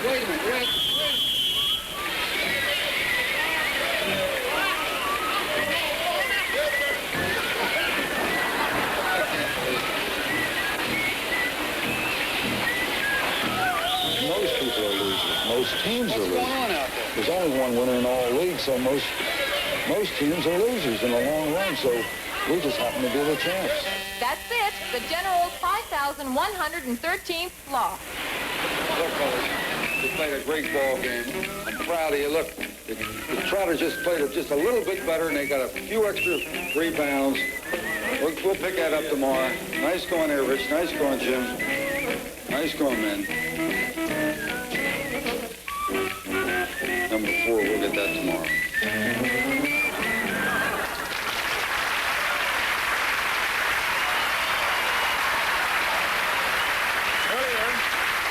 Earlier, I told you that someone here in our studio audience was going to receive an inheritance of more than $17,000 tax-free.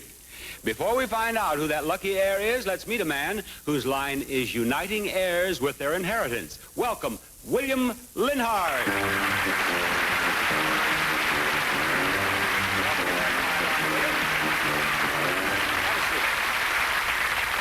Now, William, how long have you been in this kind of work? About 17 years. And do you have any idea how much money there is in the United States that has not been claimed by the rightful heir? There's $45 billion in the United States and $150 million in California looking for the people that it belongs to. $45 billion, but we're going to give away $17,000 of that money tonight on That's My Line. The heir is right here in our studio audience. You don't know who you are, but we know who you are, and we're going to find you shortly. Now, William, how do you make any money out of this? I generally get a percentage, anywhere from 1/3 to 50% of what I recover for the air. Why is there so much money that has not been claimed by the air? Why don't they know about it?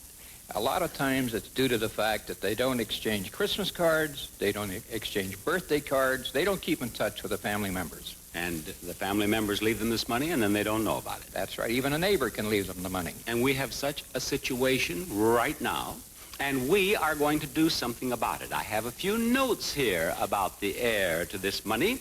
$17,000, tax-free. That's right. First of all, the heir in our audience here is a lady. It's an heiress. Look at the looks of disappointment on these men out here, will you? Yes, it's an heiress.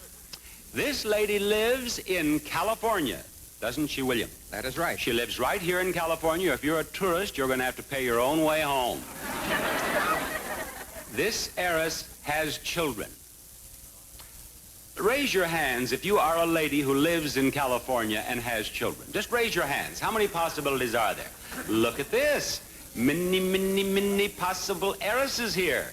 This lady was born south of the Mason-Dixon line. How many of you in our audience living in California have children and were born south of the Mason-Dixon line? Just raise your hands here. Here's one over here. Here's one. Here's another. Here's one over here. This is going to narrow it down. Ladies and gentlemen, our heiress is a retired cosmetologist. And one of her children is named Michelle.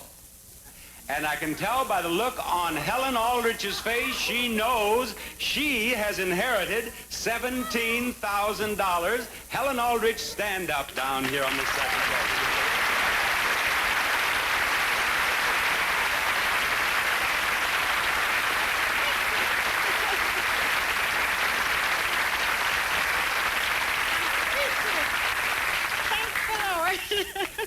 Helen, what did you say there? We were applauding so loudly I couldn't hear you. I said, I'm speechless, but thank the Lord. You're speechless, but you thought of something very appropriate. Helen is here with her daughter, Michelle. And Michelle thought that she works for Kenny Rogers. You thought you had come down to appear with other people who work for famous personalities to be on our show. So she was completely surprised, too, I'm sure, weren't you, Michelle? Most definitely. What do you think you're going to do with this $17,000? Do you have any idea, Helen? I would like to put something down on me at home. I think that's a very good idea. Now, William, you have the instructions for her right here, do you not? That's right. There you are. This is how you can get in contact with William. The whole story is here, and you'll find out how you can claim your $17,000. William Linhart, I want to thank you for joining us on That's My Line. We'll be back after these messages. Coming up on That's My Line, our very brave Kerry Millerick takes one singing lesson and then has the nerve to go on stage and make his nightclub debut. Will he be a hit, or will it be his farewell performance?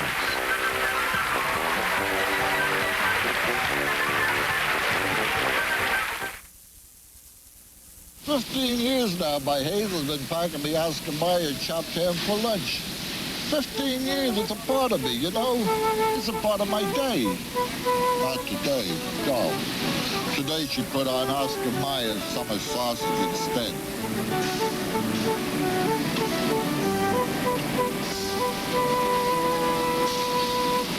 That's my Hazel. Ever wonder what Oscar Mayer has in store for you? Our family restaurant isn't the town's biggest, but at dinner they start lining up for Mama's cooking. And unless everybody's on their toes... Mama, headache? Oh, it started in the back all the way. We'll be making excuses, not friends. Smile. But we've got Bayer, the only pain reliever our family uses. Mama. It works fast on headaches and our aches and pains. If anything beat Bayer aspirin, we'd buy it. Ah, Mama's better. For headaches, for your family's aches and pains, all you need is Bayer.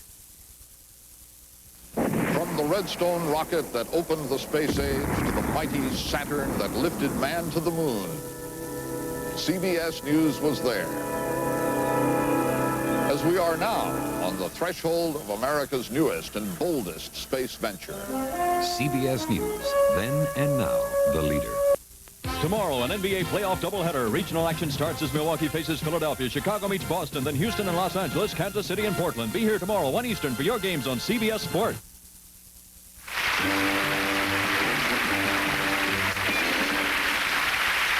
Welcome back to That's My Line. If you should ask me what I do worst, I think I would say sing.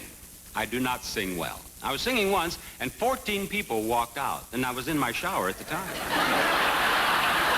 Well, I found that our man in the field, Kerry Millerick, has the same problem, yes, sir, but he decided to do something about it, and on that note, let's hear what he did.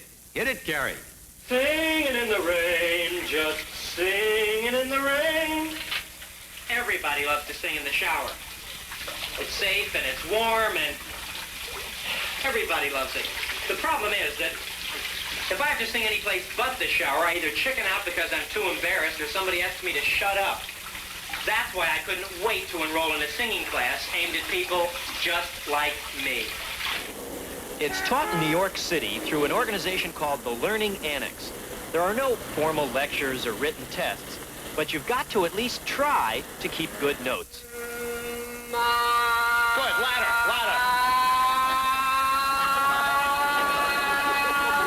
My children came running in the house and say, "Ma, the neighbors, close the windows."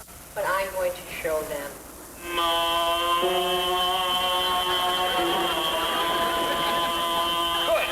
Okay. You know, there's a part of me that really believes that I'm not as awful as I sound. That there's got to be a way that I can sound better. Hello, hello. I signed up for this class because I wanted to sound better too. My teacher is Robert Goldberg. We could, when we're very young, psychologically be told that we have a very bad ear, and then you'll start to believe that. So it's sort of negative thinking can lead you to really destroy a lot of things in terms of your physical being and, let's say, your musical ear. And then through repetition and just believing, hey, I can do this, and just working it out, you can overcome that. I've never worked with anybody who is totally tone deaf that can't eventually pick up tones. But you never worked with me. You feel all the buzz? This is called resonance. You feel it? Good, good. Good. All right. Let's go on from there. Now, big. To reach. Open your mouth. Open your mouth. The unreachable star. Good. Was that right? You're real close. Close enough to inspire me to hit the road in search of a singing job. All it would take would be one good audition, and the impossible dream of a singing career just might come true. To reach the unreachable star. What do you think? Well, it was interesting, but I think maybe you should start at a smaller club. Whether I'm right or whether I'm wrong. Next. What? You got my number? I've gotta be me. I've gotta be me. Oh, well, what do these guys know anyway? I need somebody who's known for recognizing real talent. Somebody like Doug Weston. His club, the Troubadour in Hollywood, has launched the careers of some of the biggest names in music. You ready? Sure, I'm ready. Are you? Yeah. Okay. This is the same stage that, like, Elton John and Linda Ronstadt That's it. started on? That's it. Same piano. Same piano? Right. Great. I've gotta be me.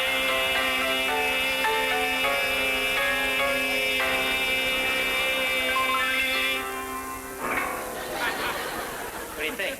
I really can't see a chance of us using you right now. What if I were to get your sign out in front on primetime television?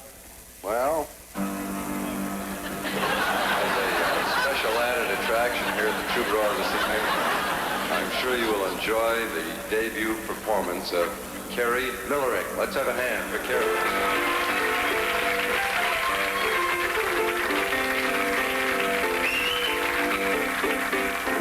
It's working.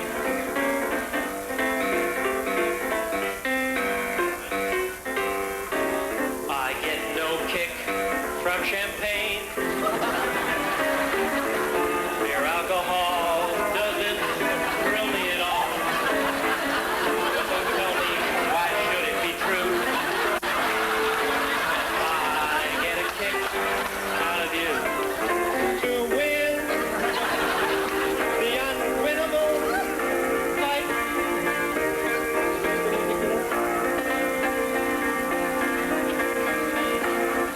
let's say, for instance, you forget words to a song. Now, as an actor, if I forget words to my script, I can just start improvising. Do the same thing as a singer. To be willing to march to hell for a heavenly cause. And I know if I'll only be true to this glorious quest. Also, emotionally, you have to be able to sell a song. What does the song mean to you? So the audience will get some inner feelings.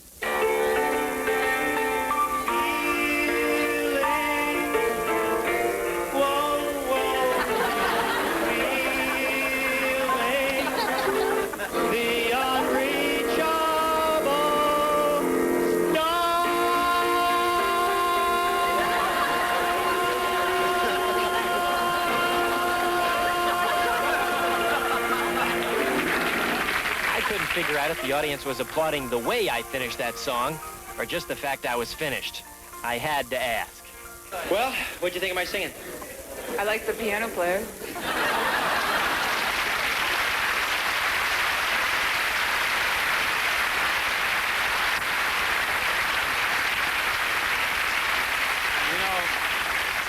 I was talking to Terry Millerick earlier, and he told me that performing before that nightclub audience was one of the most frightening experiences of his life. And from the way the audience reacted, I think it was pretty frightening for them, too. But, Terry, we give you an A for effort. Now, if any of you out there have an unusual career or know of anyone who does, we'd like to hear about it. Who knows? It might be just the ticket to bring you to this stage. Here's where to write. That's my line, Post Office Box 5C, Hollywood, California, 90028. In today's complicated society, many people find that a psychologist can be a very supportive force.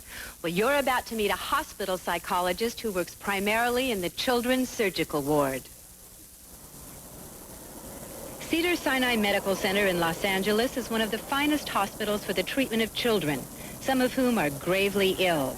Hospitals can be scary places, but for a child, seeing medical equipment and meeting strangers for the first time, it can be a traumatic experience. When a child has leukemia, tests and life-saving procedures produce pain and fear. 6-year-old Mark Mitchell has battled leukemia for 2 years. Today, he's at Cedars-Sinai to see if his condition has changed. Mommy gonna stay? No. No. Why not? I think don't you want Mommy here? No, she's scared. She's scared. Mommy's probably pretty Mommies are like that. Listen. Dr. Carol Hurwitz explains the tests Mark will undergo. Tomorrow we're going to do a bone marrow and a spinal tap and a regular blood test. And the purpose of these tests are to assess whether he's in remission or not. A remission in leukemia is a state where there's no evidence of leukemic cells anywhere.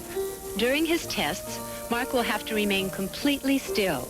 To help him understand, Mark spends time playing with medical instruments that eventually will be used on him. The director of this unique play therapy is Bob Morrison.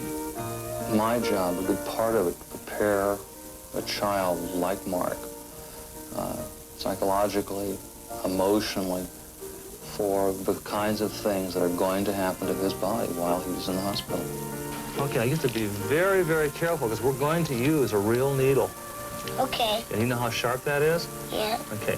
The medical play serves a purpose of beginning to draw out some of Mark's feelings about his treatment.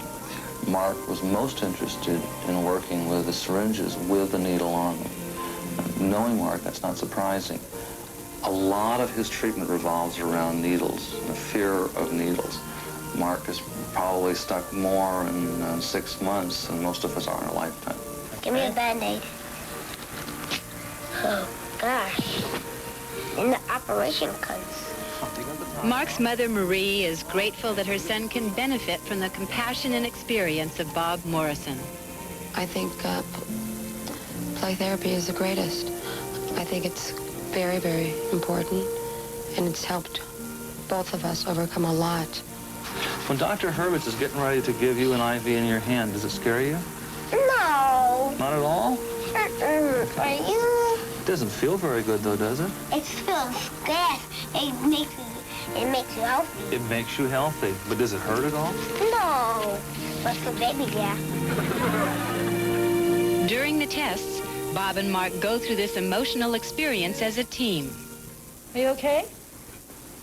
Okay, here comes the owie. You say owie, but try not to move. Stay still, honey. Okay. Okay. Okay, Hang on, it's a good boy. sweetheart. Hang on, Mark. honey. This is the worst. Okay. Hang on, pumpkin. Okay, very good. Go to sleep, Mark. Are you okay now, Mark? Okay. Okay. You should be starting to go to sleep now, is it? Are you all right? Yeah, this is the worst thing. And pretty soon we're going to be through with it. Are you okay, Mark? All the tests, the worst test is all done. Super. It's that bee sting of the medicine. It'll sting, it'll stop, and then the rest of it is really easy. I'm just feeling where I am with your hands. Okay. Doing a good job. You're doing a very good job. Okay, I'm just feeling again, Mark. Okay, now the skin is asleep, Mark, but I want to put some more, a little bit further in so it won't hurt you, okay? You'll feel it a little tiny bit.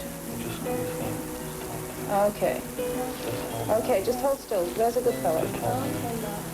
Oh, you're doing fine. Okay, that doesn't hurt. Are you all right, Mark? Okay, we're almost done now. Okay. No, honey, I promise. Give you your medicine, right? To give you your medicine. Then I'll give you the airplanes, okay? You were so good. The tests are over now. Somehow, through the tears and anguish, this brave little 6-year-old understands that painful treatment and tests must continue to be a part of his life until his leukemia is beaten. While we waited for the test results, we spoke to Bob. There are those who die. And somehow with those, no matter how good a job you do, you wish you had done more, even though you know that maybe it isn't humanly possible to do it. Hopeful and anxious, Marie waited several hours to learn the results of the crucial tests. It's up to Bob and Dr. Hurwitz to report the findings. Well, Marie, I'm pleased to be able to tell you that the tests have come out normal and that Mark's in his good remission.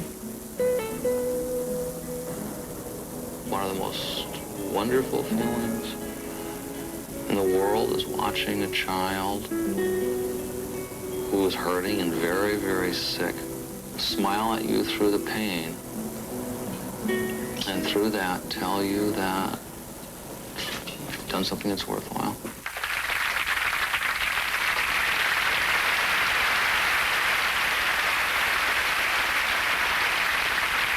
Sure that you found that story as moving as I did, and I think you'll want to join me in welcoming that extraordinary play therapist, Bob Morrison.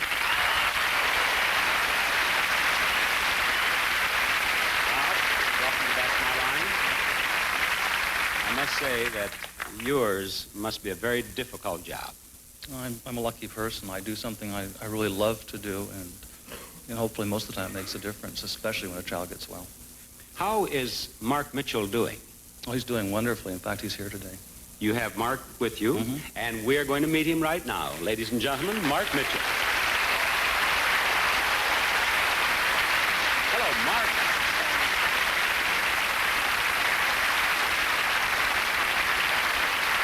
Welcome to That's My Line. Thank you.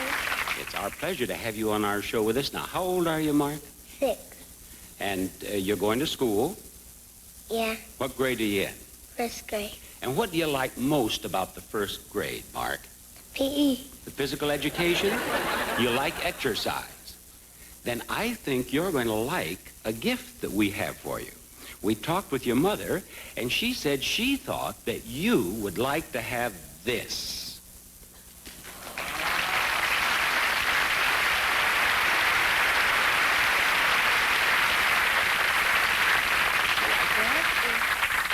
You want to climb on?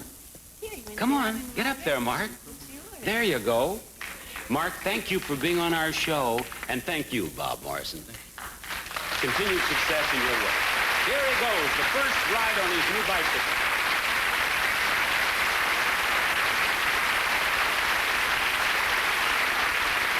We'll be back with more of That's My Line after these messages.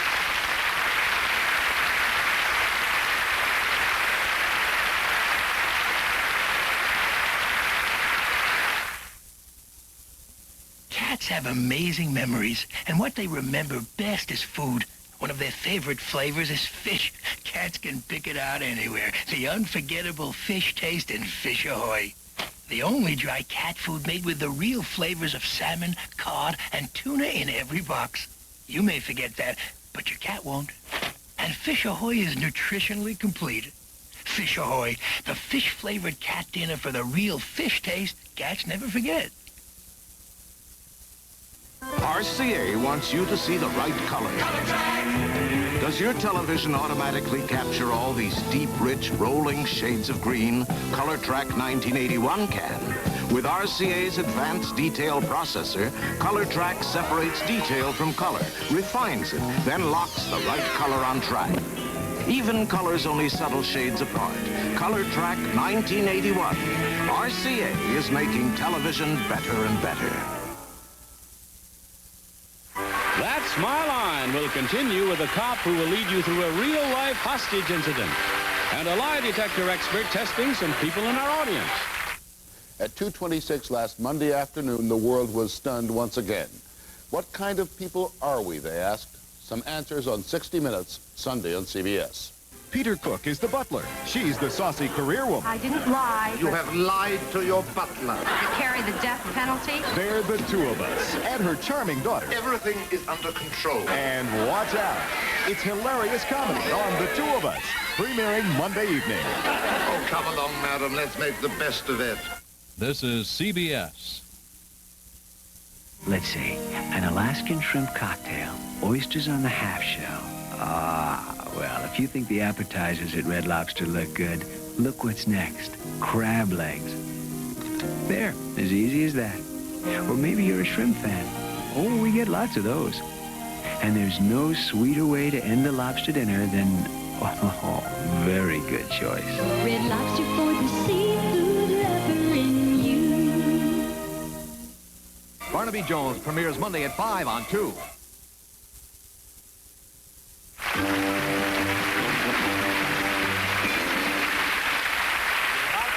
Policeman who has one of the most dangerous assignments I've ever heard about. And the real-life incident you're going to see is more dramatic and chilling than any cop show on television.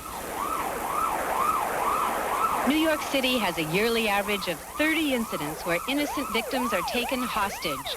Because of this deplorable crime, the New York Police Department created a special unit to deal exclusively with hostage situations. The chief hostage negotiator is Frank Bowles. I'm the only full-time negotiator in that I handle all of the administrative functions for the hostage program. I do the training, I do the selection, I do the research, I handle different communications and so forth. An important part of Frank's job is teaching law officers from all over the world how to handle a hostage crisis. Here he explains the first crucial step, making contact with the person or persons holding the hostage. A lot of times guys would say, well, should I say I'm a cop or what? If you just tell them, I am Frank Bowles, the police department negotiator. And now you're identifying who you are, your first name, your last name. Police department negotiator, it gives you some authority, but the term negotiator is a nice term. I mean, there's nothing bad ever associated with negotiator. You never tell him no. But you don't necessarily tell him yes. It's always, let me see what I can do. Let me try for you. I will try for you. Ladies and gentlemen, this is one of 3 cars that we have that are used by hostage coordinators or the co-coordinators. And it's got various kinds of equipment that we'll use. We have a periscope, the other very important item. And if somebody is shooting, instead of sticking your head around the corner, this always works out very well. Now, this is just a toy periscope. And when we first brought this out, a couple of guys had said, how can you bring a kid's toy out there and use this on police work? Well, after the first couple of shots were fired, the guy said, hey, Frank, can I borrow that periscope for a minute? The first listening we may get the opportunity to do might be at a door, so we'll use a stethoscope and try again to build up communication. If you want to visit somebody in the hospital after visiting hours, just put it around your neck and walk in. That works too. Central to car 7173K. Central to car 7173K. 7173, Central. 7173 ESU civil guards that confirmed the hostage incidit. You copy. 7173, 10-4, on the way. What you are about to see is an actual hostage incident. I've seen 2 people in the kitchen. I can't make out if one's a female or not, but it's fuzzy, but they have definitely seen 2 people moving around. Yeah, okay, Frank is aware of that. Is Frank on his radio? Bolt's on the radio? All right? We're on 1. 59262. Yeah, he's going to call him now. In this situation, the perpetrator is holding his hostage at gunpoint in an apartment. The hostage is the man's wife. Police cars converge on the scene, while others wait in strategic positions. Minutes drag into hours. How long will they wait? We don't put an end on it, as long as it takes to bring them out safely. That's the main thing, so that nobody gets hurt. Right there. Police videotape all hostage incidents so they'll have a record of exactly what takes place. The tension on the street mounts. When Frank feels the time is right, he will approach the perpetrator from the street. Remember, this is an actual incident. The voices you hear are taken from the police tape. Extend the hand of friendship. You know, what are these hands here, right? These are hands of friendship. What kind of music you playing? I don't hear it. Hey, Jack, you don't stand here and talk to us, man. You keep walking away. Who's the picking the lock? Nobody. I'm the guy in charge of lock picking. Talk to me, will you? Talk to me. Will you listen to me a second? Why am I standing here? I'm standing here to listen to talk to you, not to watch you do something. You think we'd be standing here if we didn't care about you? Frank gains the hostage taker's trust as he goes to shake his hand. He grabs him firmly as the other officers break through the door to subdue him. But Frank continues to reassure his captive. Take it easy. Take it easy. Nobody's going to hurt you, believe me. Nobody's going to hurt you. All right, easy. Okay, we got it. No, easy. After the long, intense negotiations, Frank's years of experience paid off.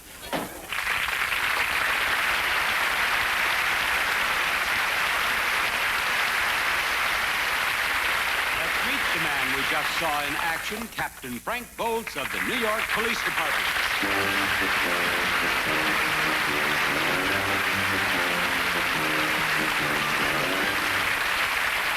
Now, Frank, how did you get this job as hostage negotiator? Actually, when they were putting the program together, they needed somebody to fill in the job, and they couldn't get anybody to fill in the job, so they said, send Frank Bowles. He doesn't know any better, and that's how I got it.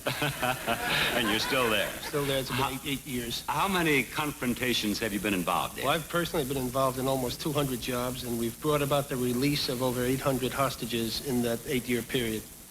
I would think that might be described as successful, and our audience obviously agrees. Now, how does a police officer qualify for this job? Well, actually, we use detectives as negotiators. We've drawn upon their experience, their lay psychological experience as interrogators and interviewers. Now, what advice would you have for someone in our audience who might have the unfortunate experience of becoming a hostage? Well, the first thing is follow the orders explicitly of the person who is holding you. And also try to give eye contact and maintain eye contact with that person, because you will start to build a certain camaraderie while you're looking at each other. Try to treat them like royalty. Never turn your back on them, because if you do that, it'll cut off this friendship that will develop, this Stockholm Syndrome, or transference, as it's called. Well, should you try to overpower him or escape? Or... Well, you'd have to think very carefully, because if you think you can escape and you don't make it, he may treat you very harshly if he takes you back. And you'd have to be very, very careful about that. I see. Well, I want to thank you for being on our show, and thank you for this very good advice. Thank you and very best much. wishes for continued success. We'll be back after these messages. Coming up on That Smile Line, members of our studio audience will put a lie detector expert to the ultimate test. Can they fib to him and get away with it?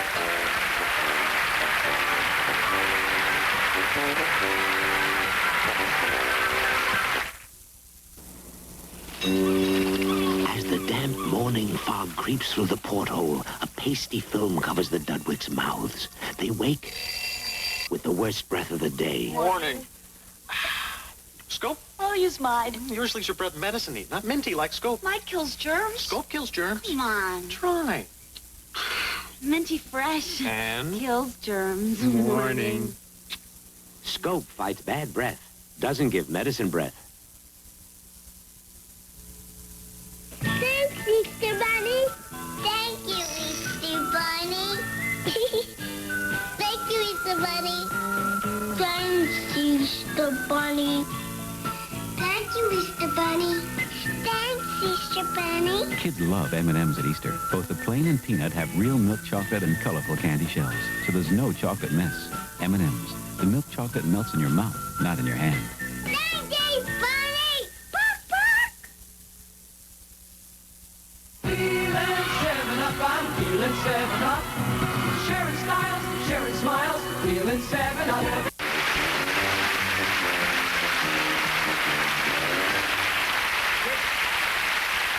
Introduced you as a lie detector expert. What is your title? Well, I'm a criminologist who specializes in lie detection cases. I know that you have worked on some of the most publicized cases of the last decade, but what was your most recent assignment? Well, I flew over to Dublin, Ireland, and then into Belfast to run 4 young boys, 18 years old, that were accused of killing a British lieutenant. And I cleared all 4 the boys, and they're home safe now. Now, it must be very gratifying when it turns out like that.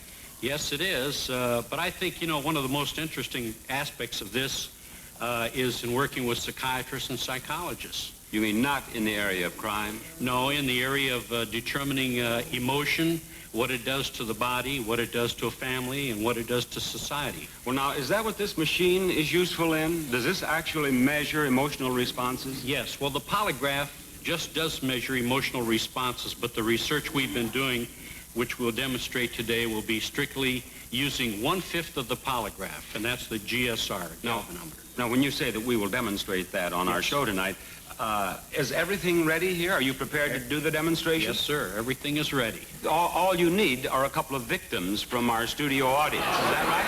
That's correct. Yeah. Well, let me see what I can find.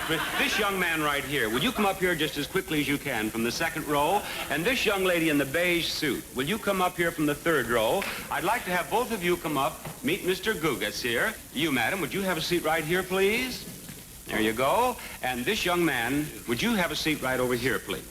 Now, let's begin with her, Chris. How much do you have to do in the way of hooking her up? Oh, we'll just put these electrodes on, and this will measure what we call skin resistance. She won't feel a thing. Very well. And this is so sensitive, Bob, that we're going to have her try and steal a coin, and without her even answering no, I'll try and tell which coin she took. It's very difficult. Well, if she's going to steal a coin, let's find out who she is so we'll know the name of the thief. Well, what is your name? Chris Matthiasek. All right, now, Chris, take one of the coins and don't let the audience see. Don't let the audience see. Okay, you can play right along, audience, by watching your monitors and see what this needle does as Chris Gugas questions the other Chris. Did you take the 50-cent piece, Chris?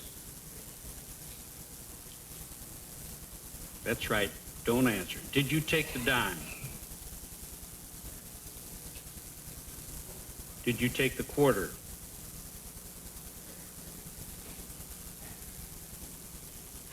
May I have my quarter back? Chris, show the audience that quarter.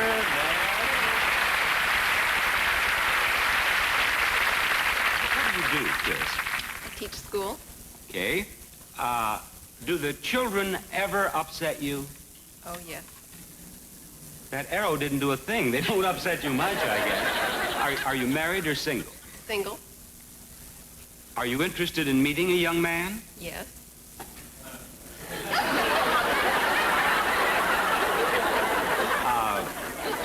Would you like to meet a nice man who doesn't have a lot of money? Yes. Or would you rather meet a guy who may not be quite so nice, who has filthy rich? No. No. No?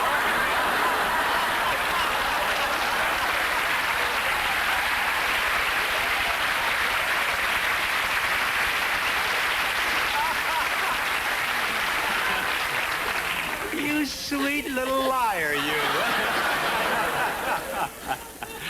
You know, this is fun, but I don't feel we're really doing a complete test of your emotional response. I've enjoyed this. I've questioned you as best I can. But I think that to really question you, we need something bigger and...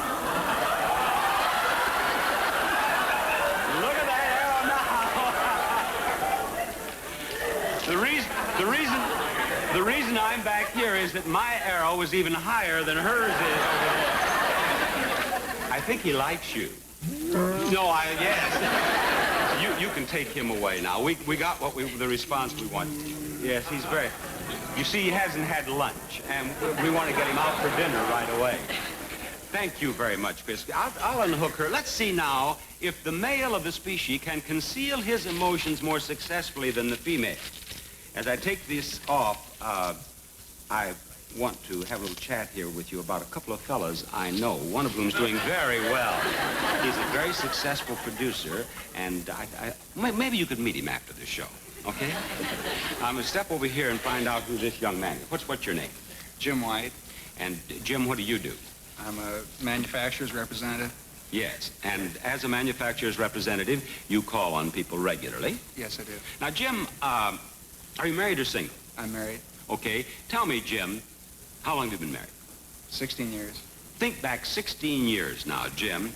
Before you were married, did you have a lot of girlfriends? No. No.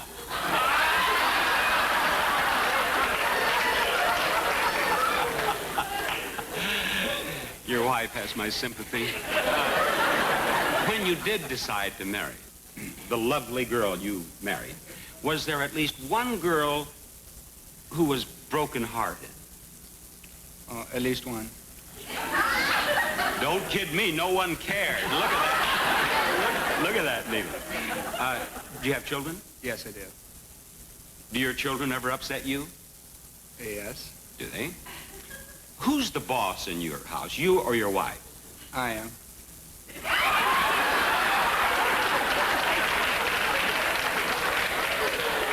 Poor old henpecked Jim here. This is fun, but you know, I don't feel that in your case we are doing a really complete test of your emotional responses either.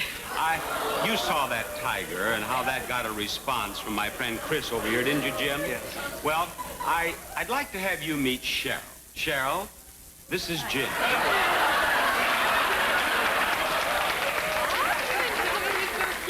I beg your pardon? You didn't tell me he was so cute. Well, I hadn't met him. You like him, do you? I like him. Can I scoot over a little? Oh, yes. Look What's at your that needle, mustache. Jim? That mustache is wonderful.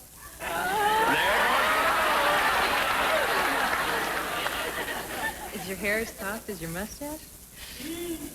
I tell you what, in the interests of science, I mean, this is a scientific experiment. I think it would be fitting and proper for you to give him a nice kiss on the cheek there. Go ahead and let's see what the needle does.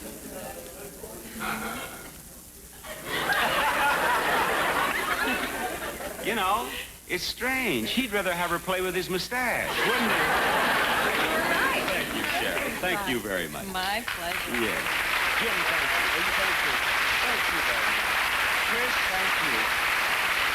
And Chris, I have thoroughly enjoyed this. This has been most enjoyable, and it's obvious what you could do with this fantastic machine. Our audience enjoyed it, and right now, our sponsors would like to get your reaction to these messages. We'll be right back. Don't go away. We'll be right back with more of That's My Line. About wraps it up for tonight. I thought before I left the studio that I would try out our emotional response machine myself. And if you will look at the needles there on your monitors, you can see I'm calm, cool, and collected. So let's say goodnight to Suzanne Childs and T.U. Lee. Here.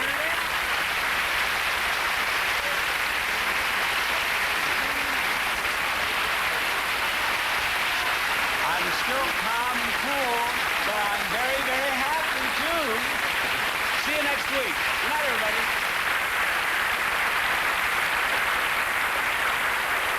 Next on That's My Line, our a wacky inventor who built an airplane from an old car and a baby buggy. Harry Millerick takes a crash course at a Hollywood stunt school. A professional gambler competes in a $50,000 blackjack competition. And some of the world's most famous faces visit Bob Barker right here.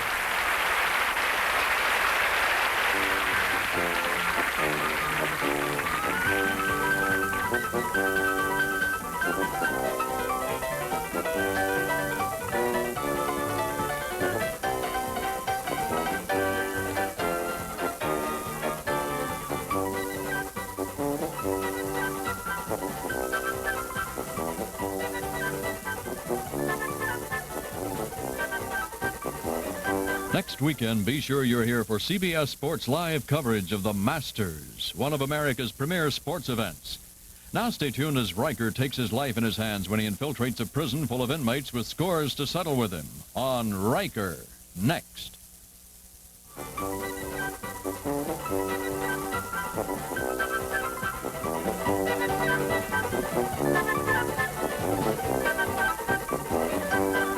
I'm Johnny Olson, your announcer, and that's My Line, a Mark Goodson, Bill Todman production.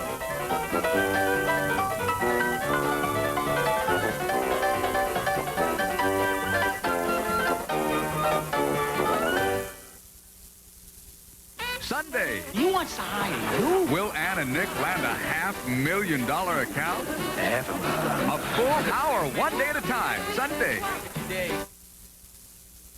Sunday, April 12th. Witness the story of two men who changed the world. Witness Peter and Paul. They fought Roman injustice and sometimes each other to keep a new religion alive. You are not the center of the church. Starring Anthony Hopkins as Paul and Robert Foxworth as Peter. Their story will amaze you.